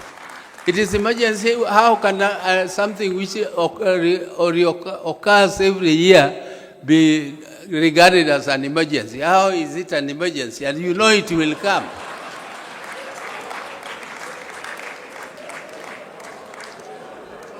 So you have... Thank you. Yeah, I don't want to... Your Excellency, I said I'm not very good at reading speeches, and therefore I will leave this my speech. I don't know, I will give it to the President, but I have spoken my heart. I've finished what I wanted to say. Thank you very much.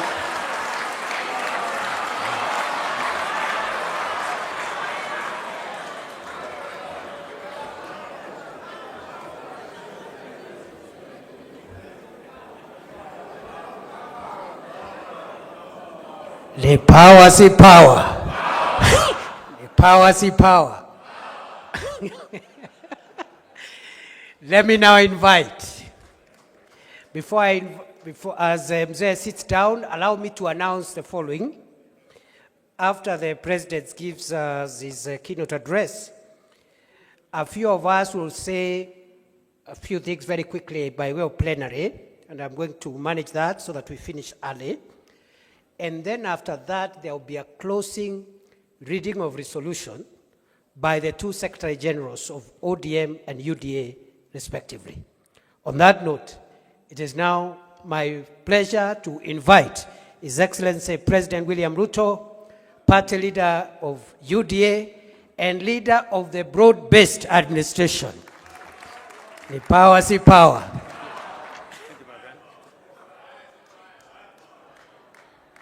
Aya, asanteni sana, tafadhali tuketi. Thank you very much. Mr. Deputy President, our leader, the party leader of ODM, Oburu Oginga, governors present, senators present, members of parliament, both from Kenya and from Yala. I have a written statement, just like Daktari Oburu. Allow me to read half of it, and then I will speak the rest. It is good to be back here at the Kenyatta International Conference Center the birthplace of the Memorandum of Understanding between Kenya Kwanza UDA and ODM. Exactly 1 year and 3 days ago, my brother, the late Right Honorable Raila Odinga, and I agreed to work together in the national interest for the benefit of our country. Although our brother Raila is no longer with us physically, his wisdom, foresight, and enduring commitment to the nation continues to guide our shared journey ahead. The values we stood for, dialogue, unity, and the pursuit of justice and progress for all Kenyans, remains firmly alive. I am encouraged that the ODM party, now under the leadership of Dr. Oburu Oginga, remains steadfast in upholding the principles Raila Odinga stood for. Together, we honor Raila's legacy through our continued commitment to the ideals he championed for the unity and advancement of our country. Our coming together 1 year ago was guided by one overriding objective: to stabilize our country and to address long-standing socio-economic and political challenges. For too long, our politics had been consumed and trapped by division, tribal competition, and regional rivalry instead of focusing on the real issues affecting the lives of all Kenyans equally. Together, we resolved to change that. Today's joint parliamentary group meeting between the two parties is therefore significant, not only because it reflects the spirit of that agreement, but also because of the responsibility we carry as leaders to deliver on commitments made to the people of Kenya. We had planned to mark the first anniversary of the signing of the MOU on the 7th of March by assessing the progress made in implementing the agreed agenda. However, as you all know, in the days leading up to that date, our nation suffered a tragic loss. We lost a distinguished member of parliament, the late Honorable Johanna Ngeno of Emurua Digir, who was a committed member of this parliamentary group and a dedicated servant of the people. Were it not for the fatal helicopter crash, the Honorable Ngeno would have been seated here with us today. May his soul rest in peace. Ladies and gentlemen, the MOU between UDA and ODM was built around a 10-point agenda, drawing largely from the recommendations of the National Dialogue Committee, or commonly known as NATCO.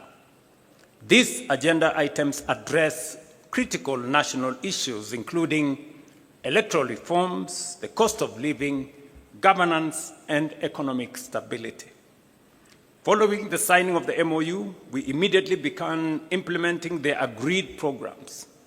I am pleased with the report that has been presented here today by the Oversight Committee, highlighting the progress made across the 10 agenda items during the past year.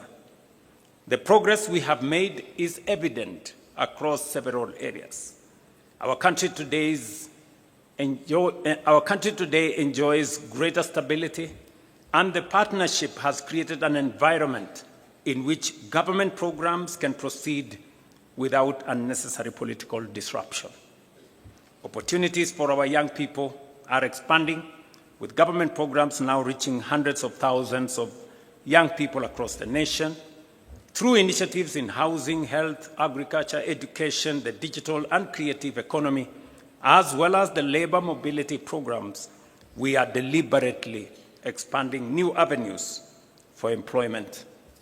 Allow me, ladies and gentlemen, to paraphrase, because I have been particularly meticulous in trying to find out where we are in the process of implementing the 10-point agenda.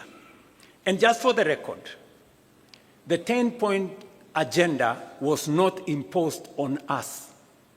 The 10-point agenda was our commitment, voluntary commitment between our parties in respect to the people of Kenya.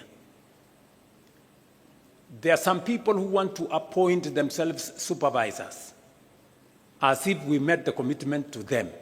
We did not make the commitment to them. We met the commitment to the people of Kenya.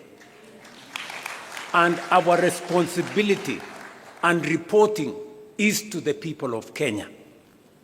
And let me say the following. We did this, and we set the standard very high ourselves because we believe that is what we should do for the people of Kenya.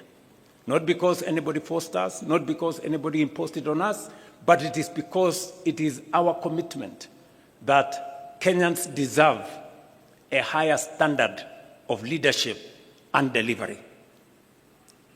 I know the matters of NADCO has been spoken very ably by the presenters of the report. We all agree that one of the most pertinent issues in NADCO was the issue of electoral reforms, and especially the appointment of commissioners to the IEBC. You remember very well that that was a very big debate. Today, we have gone through the process. The court processes have been dispensed with, and today we have a functioning Independent Electoral and Boundaries Commission. It has already conducted several by-elections. And as a show of confidence in this broad-based administration, all the parliamentary elections that have been held have been won by broad-based. I said all of them. Yes. Just for good record, and we are not, Atusemi, that's what it is. Yeah, those are the facts. In fact, the last by-elections that were held, of the 4 seats that were in contest, broad-based won all of them. Again, for good record. But that is not what I'm trying to say here. I'm trying to say that we are faithful to our commitment. On matters to do with legislation that is there in Parliament, we know there has been back and forth between the two houses. We will be recommending in this PG that we have a broad-based negotiating team. One that is going to sit with both houses of Parliament, comprising membership from both houses of Parliament. Because if broad-based decides, Parliament will decide. Is that true? Yes. Because we have the numbers to drive it through both houses of Parliament. So I want us to raise the standard a bit so that we establish a broad-based negotiating committee or mediation committee to assist us on all the items that have been presented for legislation in Parliament by NADCO. One has already been dispensed with. The matter of NGCDF. The courts have given direction, and therefore the legislation that had been presented to Parliament is now what the lawyers called functors of issue. I mean, it's been dispensed with. So we now need to pick on what the directions court has given to do the rest of the funds.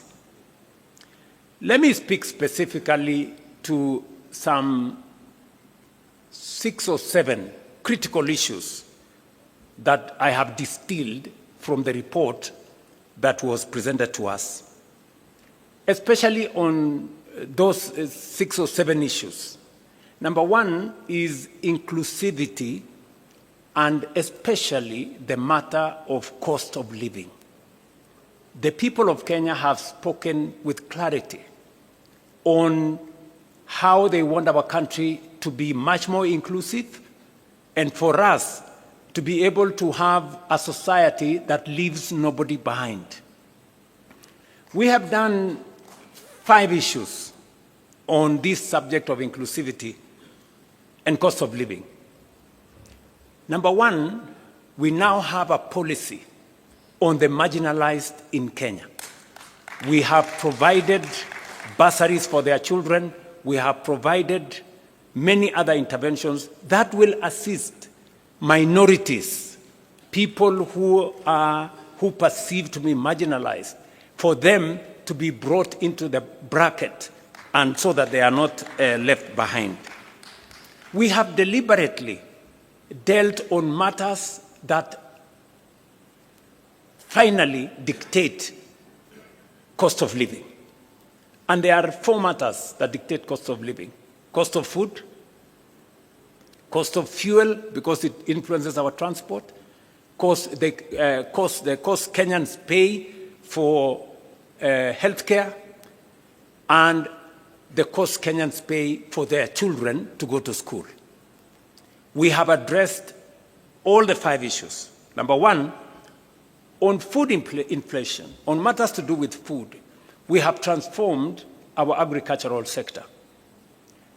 We can confidently stand here and say we did, over the last year or 2 years, we have produced more maize, we have produced more tea, more coffee, more sugarcane, and the whole productivity space has risen. It is the reason why today the prices of unga are different from where they were in 2022. We have made a commitment to that. Number 2, we have managed our economy well. That is why fuel inflation has come down. Cost of fuel was 218 at some point per liter. It has come down by almost 30%. And it is because we have taken deliberate steps to stabilize our currency and to make sure that we don't pay more for fuel because our currency is not behaving. We have done the 3rd thing on matters to do with school fees. You all remember we have undertaken education reform. We've raised the budget for education from 500 billion. This financial year, it was 702 billion. The budget that we're going to read in July is 765 billion. Why are we raising resources on matters education? Because we are putting more money in making sure that every child goes to school. We have not only hired more teachers, because if government does not pay for those teachers, boards of governors pay for them, which means parents pay for them. We've hired more teachers to lift up the burden on parents from paying board of governors teachers. Number 2, we have reduced fees for our university and TVET institutions by between 10 and 40%. The committees on education are here. We have also, as of this week, reduced the fees for our TVET institutions from 105,000 per year to now a standardized 67,000 per year. You heard the Minister for Education announce that this week. It is because we want to make sure that we lift the burden of parents on matters to do with school fees. And that is the standardized fee. And then we will now go in with all the bursaries. The counties are given all the bursaries. The NGCDF is giving. And we have signed agreements with counties. You remember the Comptroller of Budget did raise issues on counties supporting bursaries. The Ministry of Education has signed with all the counties. Now, county governments can give bursaries to all our children because there are no children for national government or county government. That is a step in making sure that we reduce the burden on parents on matters to do with the education of their children. You all know that also we have lifted a heavy load that would otherwise be borne by Kenyans on matters to do with universal health coverage. Today, as the numbers we have been told here, we are actually closing to 30. I think by next week or the week after, 30 million Kenyans will be on social health insurance. And this week, forget about the propaganda in the headline of the news that we lost, some 50 billion can be lost. You know, people are mad. If we lose 50 billion, it means there will be nothing to pay, no hospital. This week alone, we are paying 16.2 billion shillings, this week alone, for PHC and for SHIF, this week alone. We are paying the highest amounts of money to any hospital that has ever been paid under any other administration or under any other program. That is the reality. That is a fact. So, in terms of cost of living, we are dealing with health to reduce bills paid by citizens. We are dealing with education to reduce bills paid by citizens. We are managing fuel to reduce transport costs. We are dealing with food so that we can reduce the cost of living. So I want members of this PG to walk with your heads high. This administration, the administration you have formed, is tackling cost of living head-on. And finally, we are making sure that more Kenyans have income. Today, I report to this PG, we have 1.8 million Kenyans who are not working in 2022. Today they are working. 1.8 million.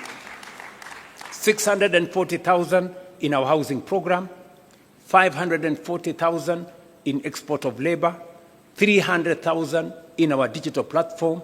We have close to 820,000 under our Nyota program. 120,000 of them, we have given them grants. And I have been to those meetings in person. I have met the 120,000 young people myself. Yeah? Many people were trying to give me small lectures. What is the president doing? Going to give out checks to young people. And I told them, this is how I choose to spend my time. You decide about yours. Okay? Because I believe the young people of this country deserve my time. And time spent with those young people, talking to them, is time well spent as far as I'm concerned.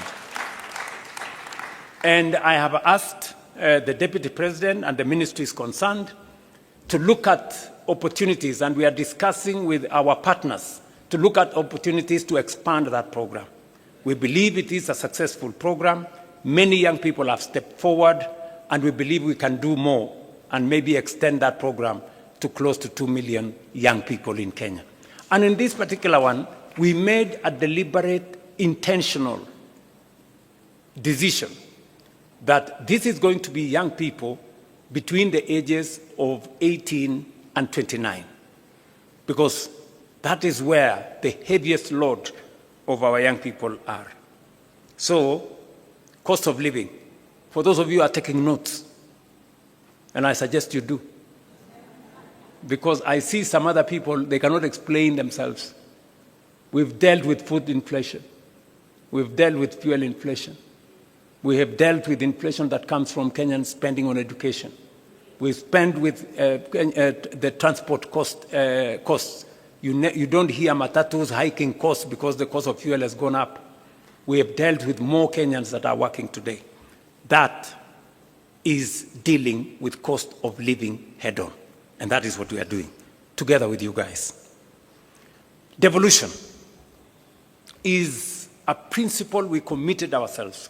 In the 10-point agenda, we said we must be deliberate about devolution, because devolution is the single most important instrument.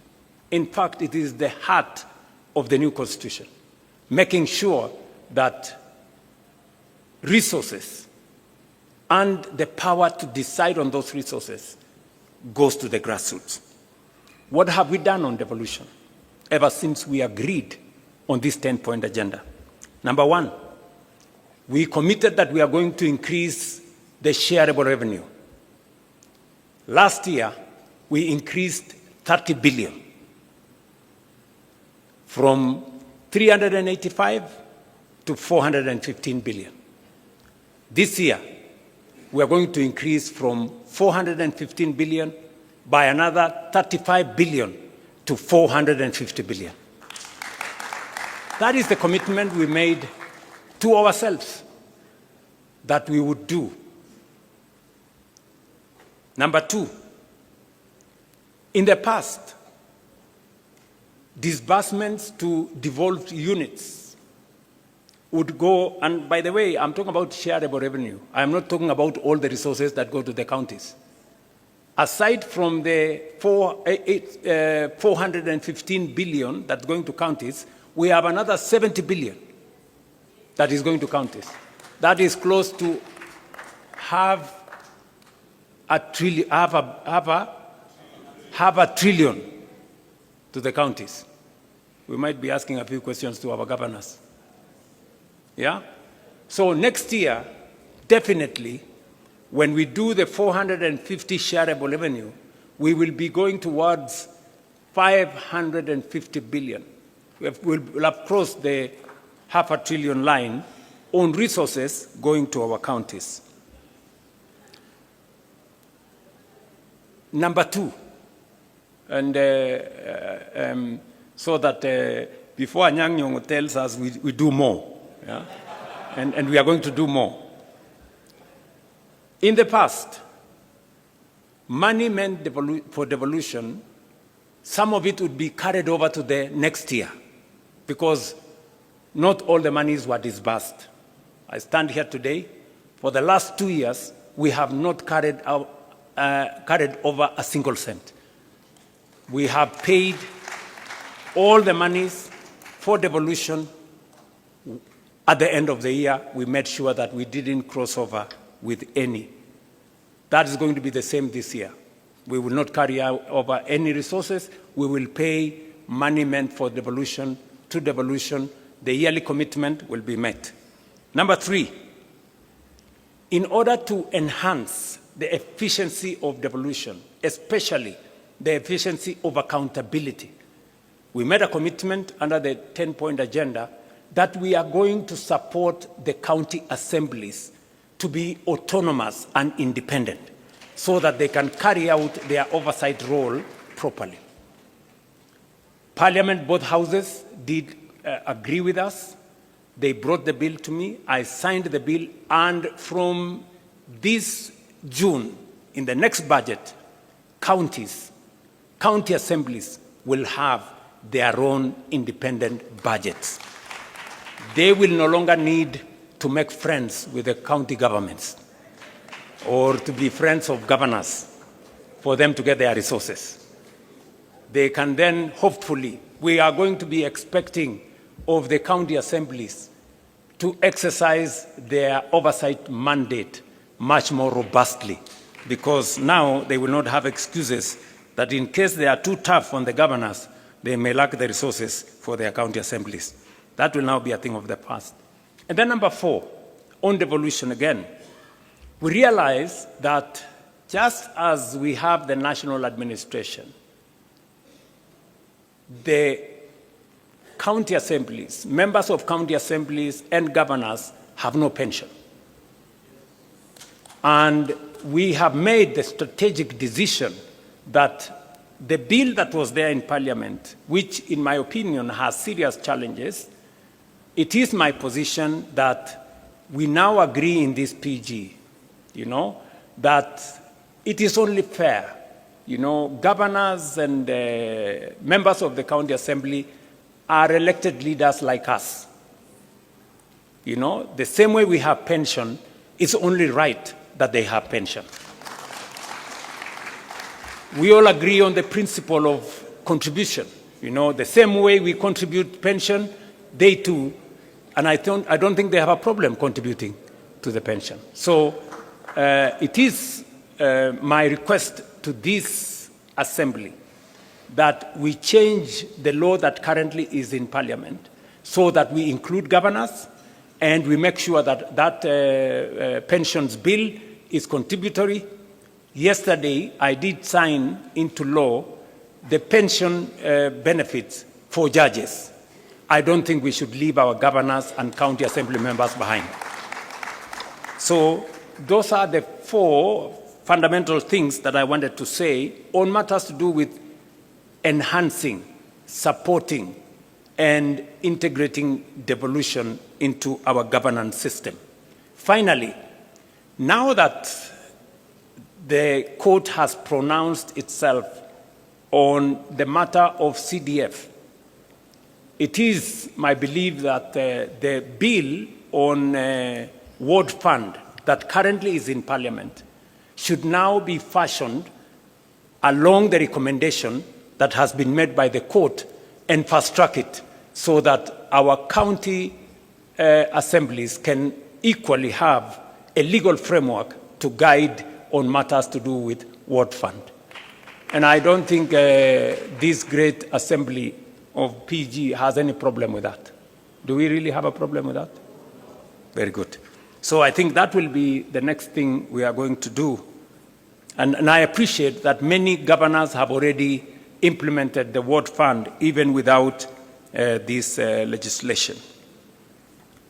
Now, let me go to the third issue that I thought is important for us. The matter to do with leadership, integrity, and the fight against corruption. This is a key commitment that we made under the 10-point agenda. Now, let me say the following on this matter. Number one,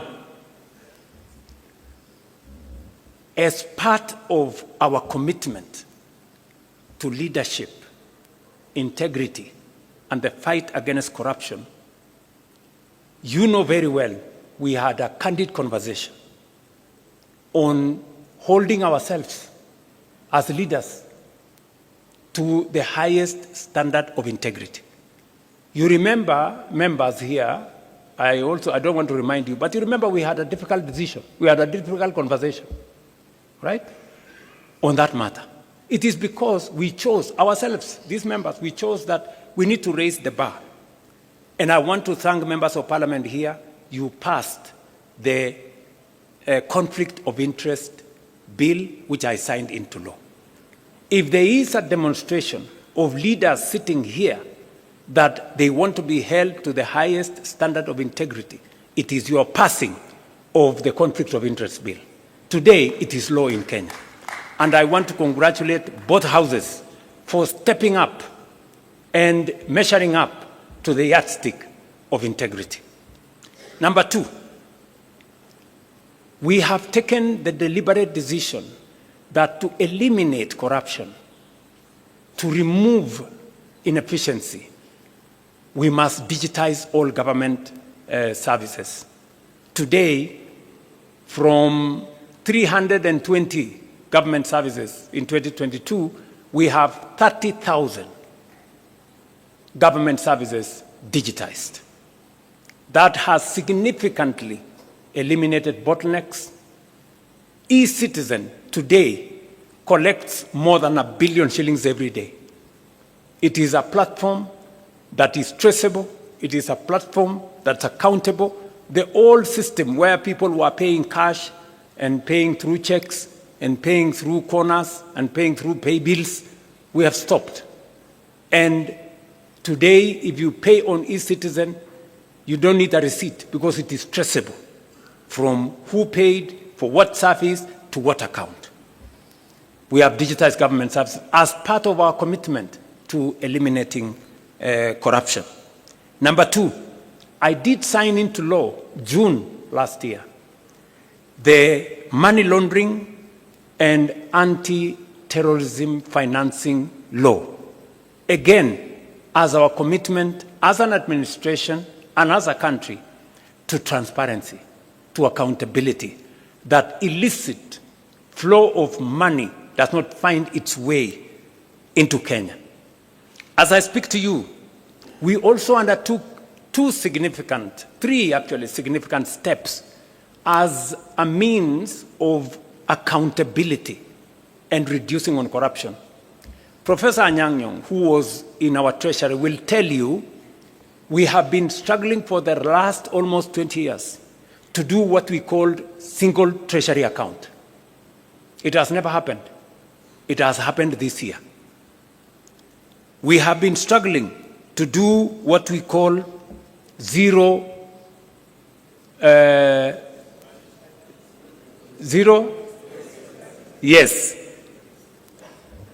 budgeting, meaning that we eliminate confusion.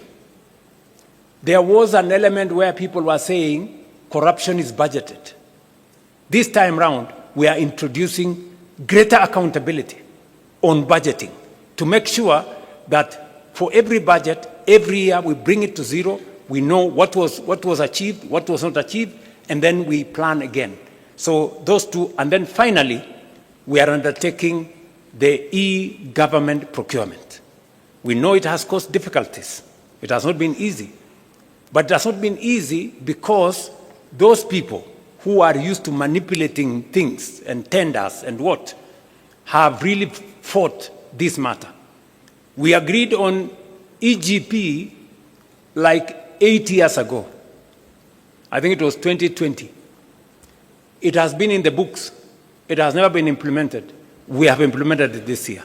Why? Because we want government procurement to be transparent. We want accountability. And we want to know if you are selling to government, are we getting a fair price? Who is supplying the tender? For how much? And it must be open in a portal where all people involved can follow, so that if I don't get the tender, it means I was not the lowest or I did not meet the qualifications. That is what we are doing in matters to do with integrity and making sure that leadership is held to account. Let me also say that we have enhanced the place of the Kenya Anti-Corruption Commission. They have concluded 143 cases, investigations.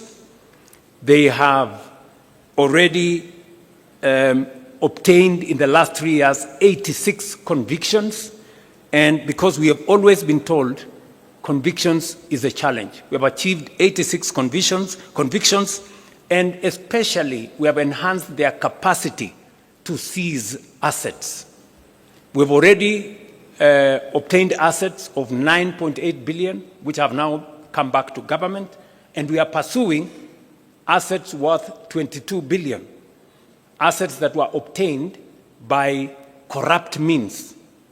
And we say those assets must be surrendered to the government of Kenya. On the fourth item that I wanted to speak to is on the matter of debt. In fact, if you look at the 10-point agenda, there was a bullet, standalone, national debt. The national debt has been a very big challenge to Kenya. In fact, debt almost brought our country to its knees. You heard what Professor Kidure said, that in 2022, there were 6 countries that everybody believed in the world they were going to default on their foreign financial obligations. One of them was Kenya. And why was Kenya there? Because we had the highest, the largest Eurobond of $2 billion.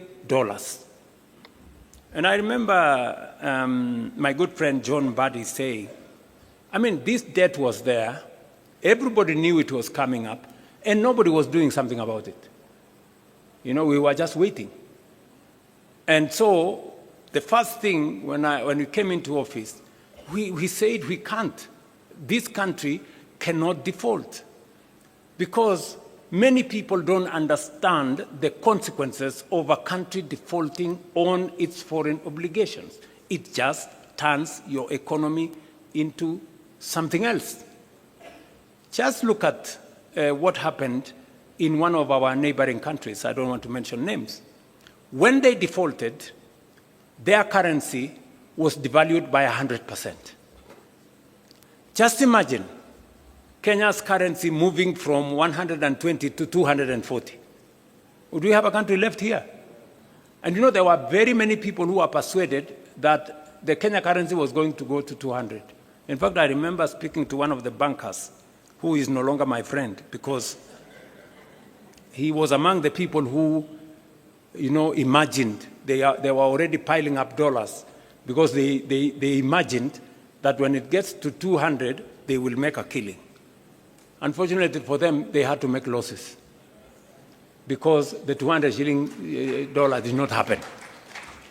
So we had to intentionally deal with the debt. What have we done on matters to do with debt? Number one, we made sure that we did whatever it took. And I appreciate that I had to make some very difficult decisions for us to be able to escape that default. We had to cut down on spending by about 300 billion. We had to remove subsidies on unga. We had to remove subsidies on fuel. We had to eliminate, we had to stall some of our projects because we had to pull back from continuous borrowing. That's number one. Number two, we did not just avoid default. We now went into a plan on how do we reorganize our debt. How do we successfully negotiate our way? I can confidently, that's why we went to the market. We went to the market in February 2024. We went to the market in February 2025. We went to the market in October 2025. And we went to the market again this February. To do what? To do liability management. The debts that were due next year, we now have no debts due in 2027. We have a small debt due in 2028. Then we will go to 2037. We have reorganized our debt portfolio so that it doesn't threaten our fiscal sustainability. And I must thank John Mbadi and his team at Treasury. They have done a very commendable job. Muwapigie makofi. We have also engaged some of our lenders. I do not want to mention names. I have had to go and sit with some of the lenders and tell them, guys, some of these loans, the repayment is too steep for us. You know, some of the interest rates you are charging us are very high. And we have successfully managed to reduce some of the interest rates. We have managed to change some of the structure of the debt so that instead of too much upfront payment, we have managed to negotiate to make them concessional. And today, I can confidently tell the country that we have avoided situations that would put a lot of strain in our budget. And number three, we have also decided that we are going to be innovative. We are going to be creative in how we do public assets. It is no longer tenable for us to continue borrowing. That is why we have said we are not taking any borrowing resources unless it is absolutely necessary. I see some people say there has been a disagreement between Kenya and the IMF. There is no disagreement. We have just agreed on what to do. We have agreed that if we need your money, we will come for it. If we don't need it, we will do with the resources we have. I mean, how does that amount to a disagreement? Are we together? Yes. I mean, is it wrong to be able to stand on your own and do your own stuff? Is that a weakness or a strength? Yes. To me, akili bwana. So, what have we done? We have decided to have alternative instruments of financing our development. We went the route of securitization. Many people told us, oh, you are going to do this. Because of securitization, and I must thank members of parliament, when I negotiated with you and I told you, guys, forgo these 7 shillings, it will help us raise money. We raised 175 billion shillings. We returned all the contractors to our roads. We paid them. Today, we have 6,000 kilometers of road going on in Kenya. We have 90% of our contractors are back on site, and new roads are now being contracted because we decided not to continuously depend on the budget. We looked for alternative instruments of financing our road infrastructure. We are doing the same with Talanta. We are doing the same. Look, when I say innovative, I was explaining today in the morning, how did we decide to finance Talanta? The sports fund has been a fund that has been there forever. That sports fund has not achieved much because you find a few, a small project there. Most of the money is lost. Another project there, some cabro in some place, some gate in some place. We decided that instead of spending this money with no accountability, let us consolidate it and do a big project. Today, and somebody was saying, oh, William Ruto has pledged for 15 years money from the sports fund. Yes, we have done it. But at least we have Talanta Stadium complete, standing here. Tell me, sports fund has been there for 20 years. Which other project has it done? Can you show me one project? At least I can show you what it's going to do for 15 years. Are we together? Yes, that's how innovation works. How are we building bombers? Have you seen any budget have you seen any approval of any line of budget in Parliament for bombers? We are building bombers using the tourism levy. Tourism levy has never done anything for this country for the last 30 years. Nothing. Kuna kitu mara sijui nini naenda kusponsor kitu moja hapo, naenda kusponsor pale, nagawiwa sijui waziri achukue pesa ngapi, sijui nani achukue pesa ngapi. Today, that money is building bombers.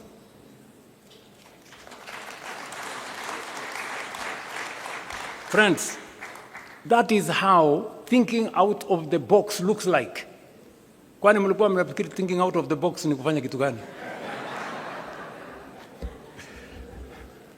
If we had gone to borrow money to build all this, we would be in trouble, So we have decided to think outside the box.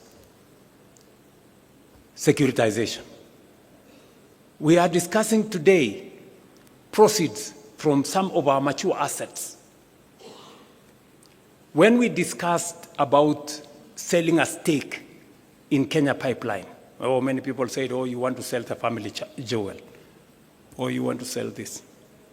We've done privatization before. We privatized Kenya Airways, we privatized KCB, we privatized Safaricom, we privatized I don't know which company. But today, we cannot account for the proceeds of that privatization. We are doing it differently. And that is why Parliament passed the National Infrastructure Fund. It is not an experiment, as I said yesterday. It is what other countries have done. It's what India has done. It's what the UK has done. It's what Ghana has done. It's what South Africa have done. And that is the way to the future. This morning, Leo, I rang the bell at Nairobi's Securities Exchange. And we collected 106 billion from the sale of our stake in Kenya Pipeline IPO. And we are going to put that money in the National Infrastructure Fund. You know, let me explain to you. If we don't have the National Infrastructure Fund, the National Infrastructure Fund gives us a different leverage. It multiplies that 106 billion 10 times. You know, not through magic, no. Through innovation, creativity, and financing. And that is how we are going to have additional resources to do our roads, to generate more energy, and to do what our senior here, party leader, was saying. He said, we pretend that there is always an emergency in northern part of Kenya, when we know it's going to happen. Because of what we are doing now, if you read today's newspaper, we have already advertised for several dams. So when I talked about us using the National Infrastructure Fund and proceeds from privatization for building infrastructure, we're not talking about the future. We're talking about doing it now. We've already done the contract for Jomo Kenyatta. That is where about 15 billion shillings is going to go. And that 15 billion shillings is going to enable us raise 150 billion. Just by putting 15 billion. It's the same thing we are going to do with the dams. If you check today, we have already advertised several dams, because that is how we are going to cure the problem of food insecurity.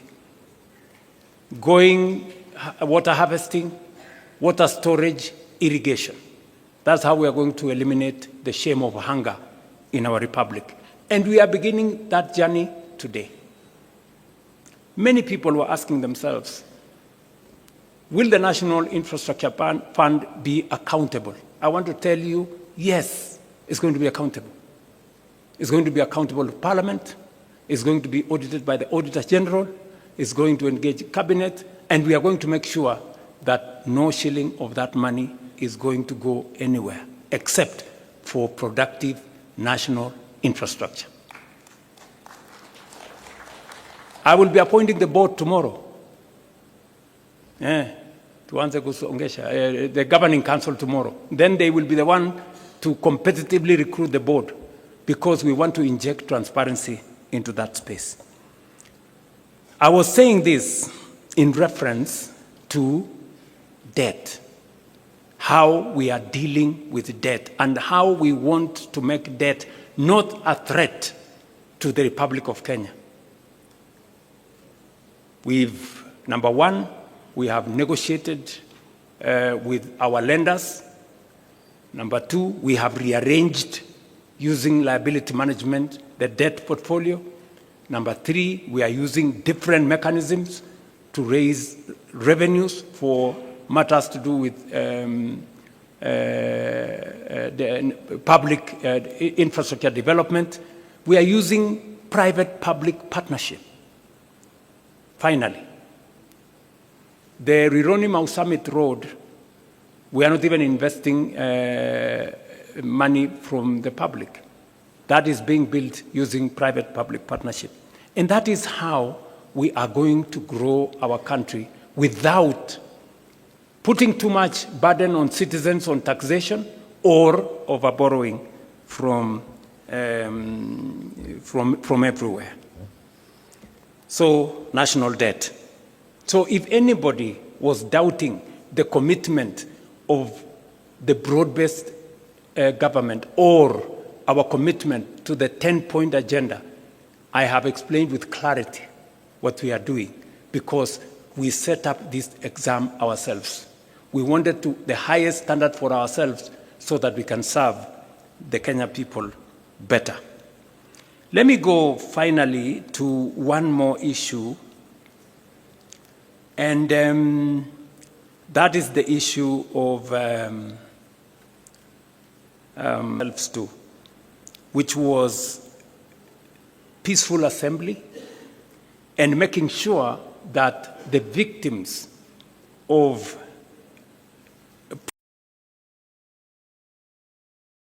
although we have been told here, and it is correct by the party leader of ODM, that you can never compensate life, but you can do something about it. What have we done? You know, many people are saying, oh yeah, maybe. I took the first step and gazetted a victims' compensation panel. It subsequently went to court, and the court, with the Independent Police Oversight Authority, we have identified all the victims and profiled their names, and we have already made sure that we have a comprehensive list. We did not even buy protests from 2017 are now captured. So we have already identified all the people in there. We have provided resources. You will be approving 2 billion shillings to make sure that we have the resources to compensate those people. Finally, the court came through and gave direction on how that process should be done. And last, now, in compliance with the decision of the court, last week we gazetted a panel, as was recommended by the court, to expedite this process. And it is our belief that unless we should be able to conclude this exercise before June, so that we can all be in that space. But we are not stopping there. We are saying we want to look at the future. And so I think it would be right for us in this PG to recommend that the Kenya Human Rights Commission propose a law to Parliament on protection of protesters, on how to protect protesters, because it is a constitutional right. We do not want to propose the law from the executive side of government. Conclude by saying that aside from that, we have facilitated the independence in breach are held to account. As I speak to you today, 35 cases have been successful, have been convicted. As I talk to you, we have another 30 cases that are undergoing disciplinary action in the police, and the process is ongoing. We have implored on the Police Oversight Authority to appropriate this mandate as efficiently as they can, so that we can all move together in that same direction. On matters to do with the rule of law, I think it was explained to us here with a lot of clarity. Number one, we are facilitating the courts to make sure that they have the human capital to deliver on this mandate. I did swear in 11 judges of court. We have provided the resources for that. We did provide also resources for the mobility of our judicial officers. They wanted some vehicles. We have provided the resources for them. They wanted the resources to do e-filing across the country. We have provided resources for them. And yesterday, as I said, with the passage of Parliament of judges, yesterday I did sign it into law so that we can give our judicial officers greater capacity and be able to, for them to be able to appropriate out, just as summary of the items that we are engaged in as an administration. And we are not doing this to satisfy the 10-point agenda. No, we are doing this because we made a commitment, not by force, but because we wanted to do it. And I am very confident that working with you, we will find the way into the future together. Some initiatives have taken longer due to parliamentary and other judicial procedures.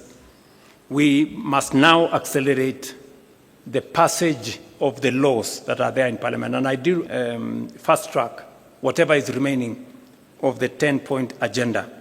I know the committee, the Oversight Committee, have requested us. They have done a great job. I think it's only fair that we extend that by 60 days. I don't know whether that is agreeable to members here. Will as many as of that opinion say aye? Aye. Will as many of the contrary opinion don't say? So I think it is so extended.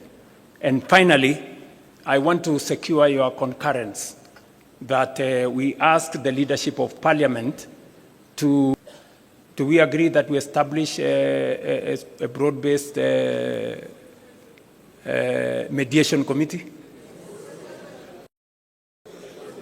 I put a question. Will as many as of that opinion that we establish a broad-based mediation committee say aye? Aye. Will as many as of the contrary opinion shut up?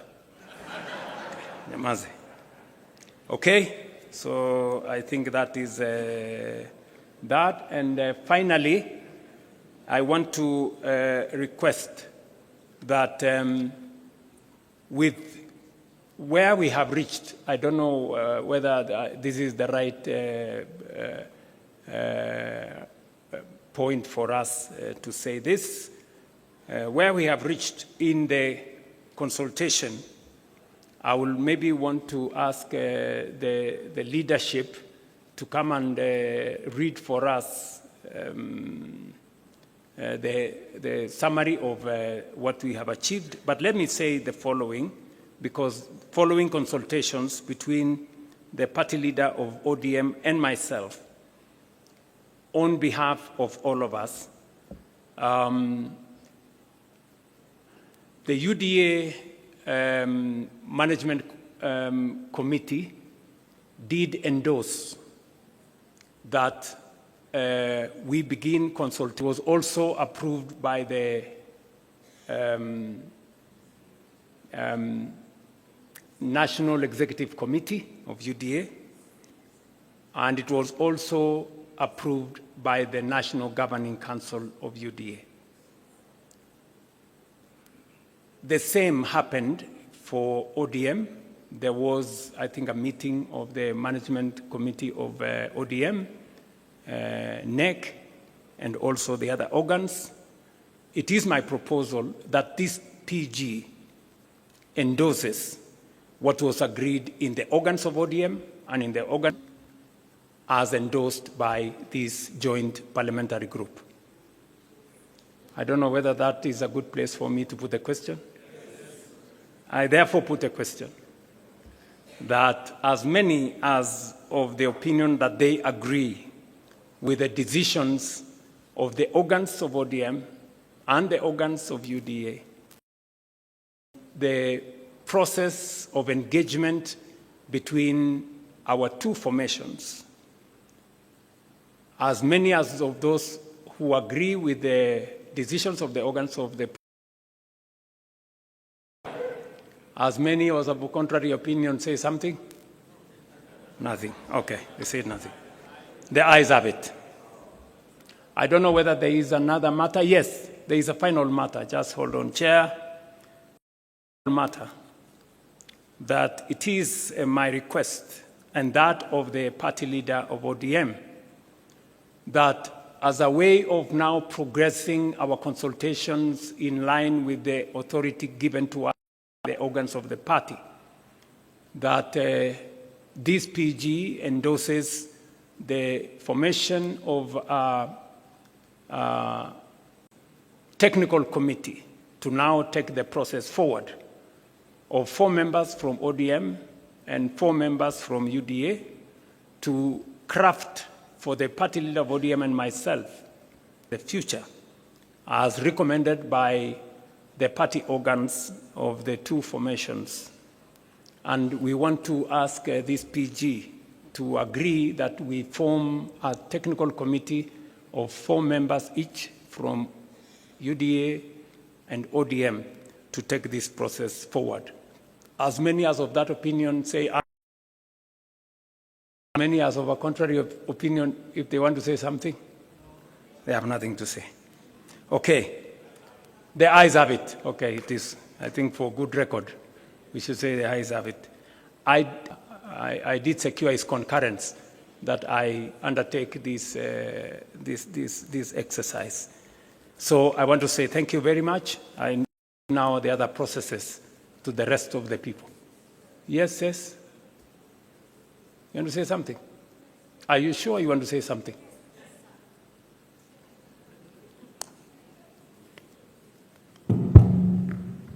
Sir, I'm sorry I have to speak before you come down. Please say something about the 2/3 gender rule. It is silent in this report, even under the recommendations of the ZANI committee. They are silent about the way forward. No, it is not there. It's there. Just It mentioned. is there, says. Can somebody read out the Chair, it is there, says. Your Excellency, please let me read for you. We cannot make such a fatal mistake. You know, Your Excellency. Item number 1, constitutional amendment. Yes. Yeah, but So, you know, sir, you know how critical this matter is. Yes. Your pronouncement means a lot to the women of Okay. this country. It is very, very important Okay. that this is mentioned right here and now, sir, respectfully. Let me be specific. Let me be specific. Part of the reason why we believe there is need for a broad-based mediation committee is because the constitutional amendments that have been proposed, including that specific one on 2/3 gender rule, we need as a broad-based to agree on a common position, both in the National Assembly and the Senate. And primarily, that is the reason why we are proposing that mediation committee. And we all agree in this PG that we are in support, at least Party Leader Oburu Oginga and myself support 100% the matter of the 2/3 gender rule. And this parliamentary group in its entirety, without any exceptions, support the 2-gender rule. We'll ask 2/3 gender rule. Will as many as of that opinion say aye? Aye. Honestly says, we are all in. Yeah, we are all in. So thank you very much.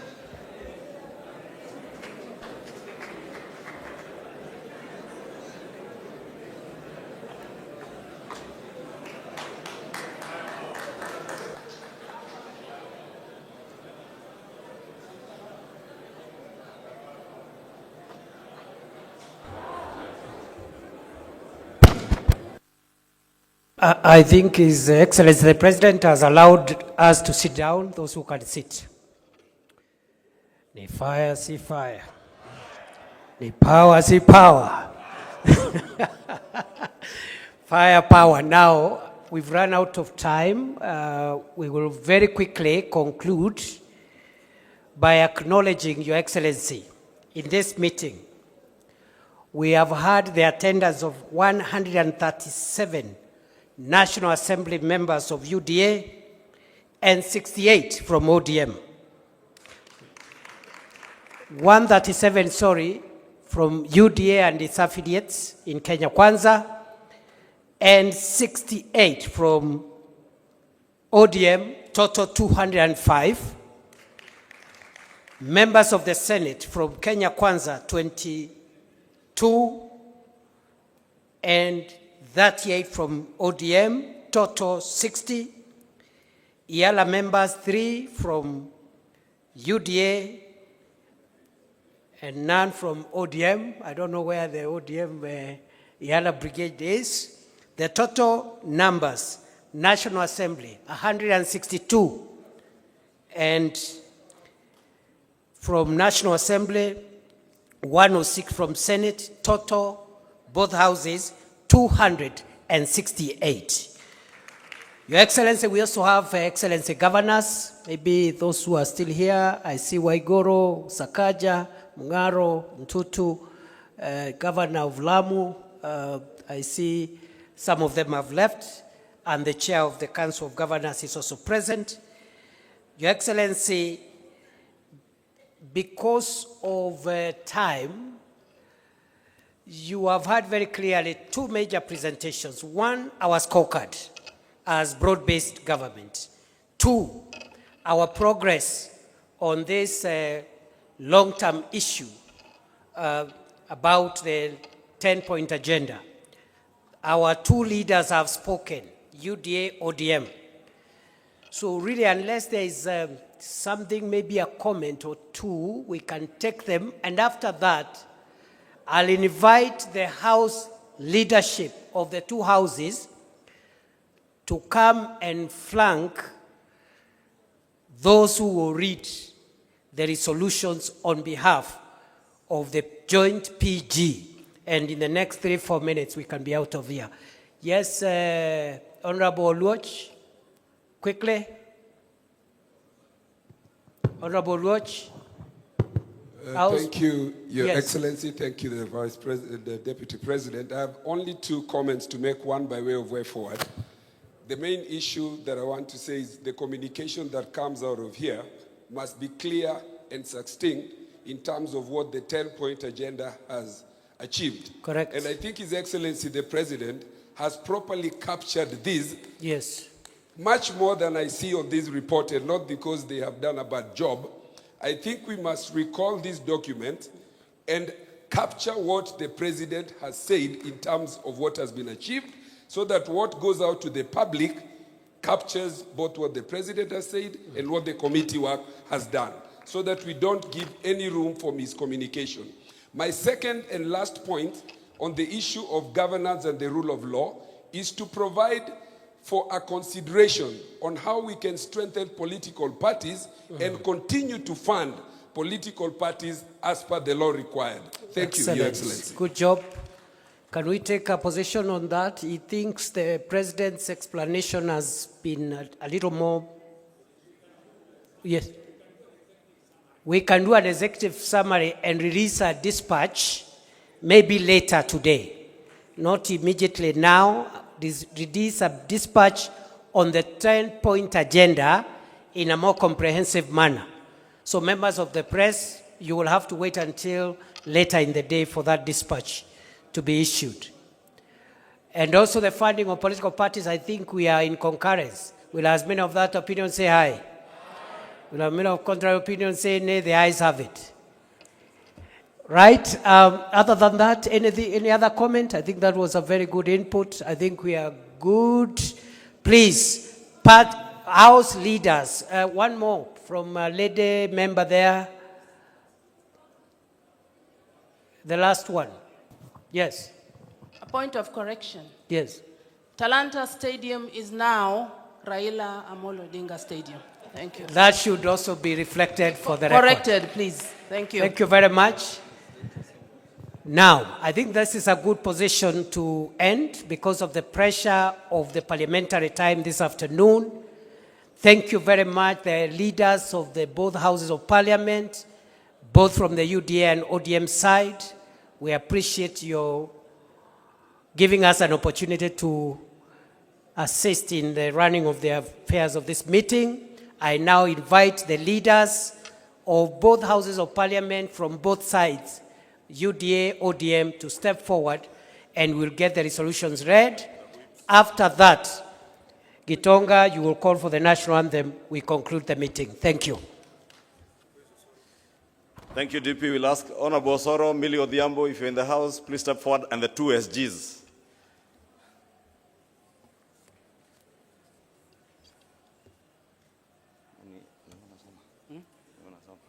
No, you can read page 1, then you can give me the rest. This thing. Resolutions passed. Okay. I will add that. No, where's answer na hapa.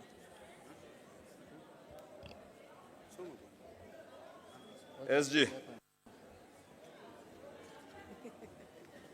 Millie. Can come here.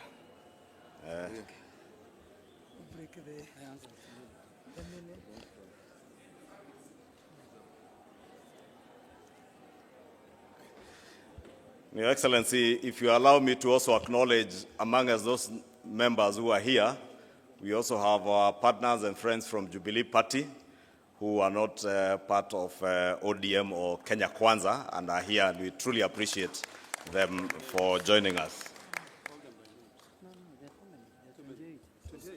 I'll now proceed to read the communique following the second joint ODM-UDA Parliamentary Group meeting held at the KICC today in Nairobi. The Joint Parliamentary Group of the United Democratic Alliance, UDA, and the Orange Democratic Movement, ODM, held its second meeting at the Kenyatta International Conference Center, Nairobi, on the 10th of March 2026.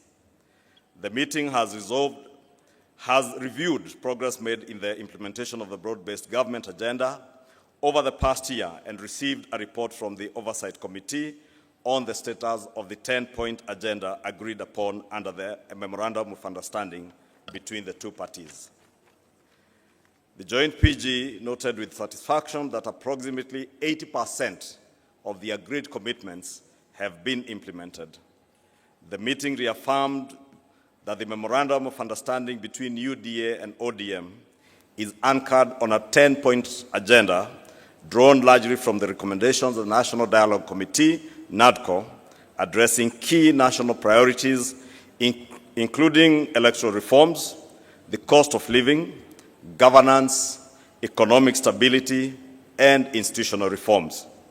Members have observed that the partnership has contributed significantly to political stability and created an enabling environment for the implementation of programs aimed at expanding economic opportunities, particularly for young people in our country, while strengthening sound economic management.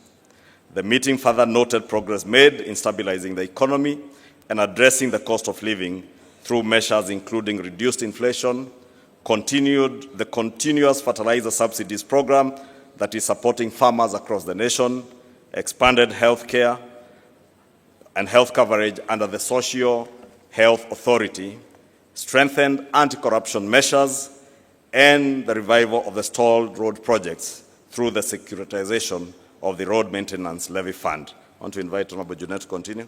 Oh, okay. The meeting resolved to extend the mandate of the Oversight Committee by 60 days to enable it to finalize outstanding matters arising from the implementation of the agenda. In addition, the joint PG agreed to establish a joint technical committee with each party nominating 4 members and the respective executive directors serving as joint secretaries. The committee will develop the shared policy agenda and priorities of the two parties, which will inform the work of a coalition framework to be considered later in the year. So this is the technical committee that will develop the issues and the things that pertain to the public and the two parties and lay ground on what issues the negotiation committee will discuss on the issues. The Joint Parliamentary Group reaffirmed its commitment to continued cooperation in the national interest and to advancing reforms aimed at strengthening Kenya's democracy, stabilizing the economy, and improving the livelihoods of the people of Kenya. The PG resolved to adopt all resolutions passed by organs of the parties. That's the end of our statement, and thank you very much, Your Excellency. In conclusion also, in the spirit of strengthening political parties, I want to bring to the attention of the PG that ODM is owed 12 billion shillings as their money. 12 billion. If we get that one, then we shall be very happy. Thank you. I think, DP, I'll invite you back to help us close the meeting and request members of the House Business Committee in both houses, please, immediately after this meeting, Honorable TJ, let us proceed straight into the meeting for the House Business Committee. Thank you. And with that, I'll request that we all be upstanding for the national anthem, which is our joint prayer as we come to the conclusion of this session. So let's all be upstanding for the national anthem. the anthem.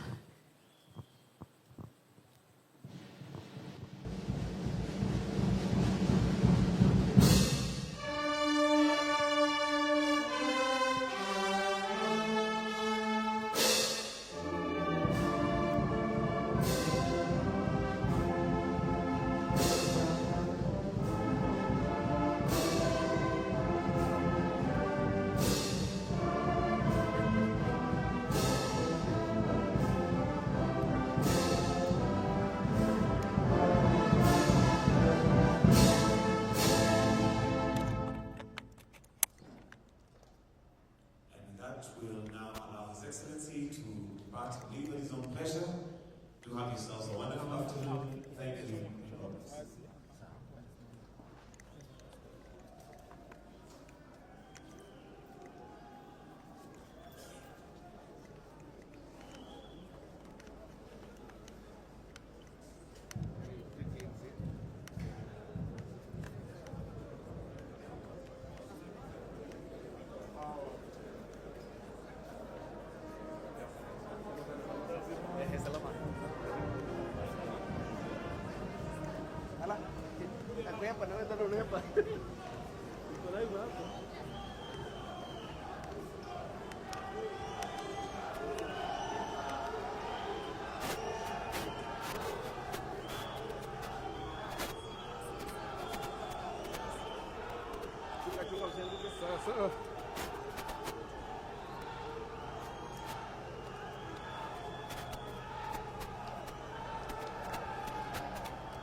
Sijasalimia maedivi yao Isa.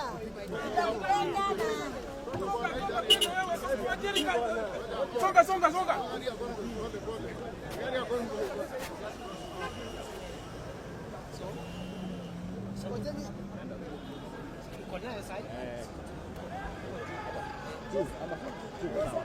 Fire, fire, fire. Fire. I know. Sagaja!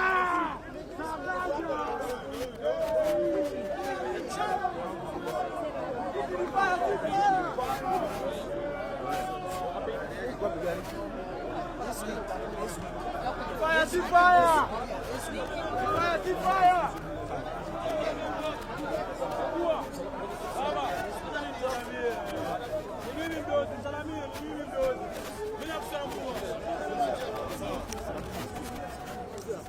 Sawa.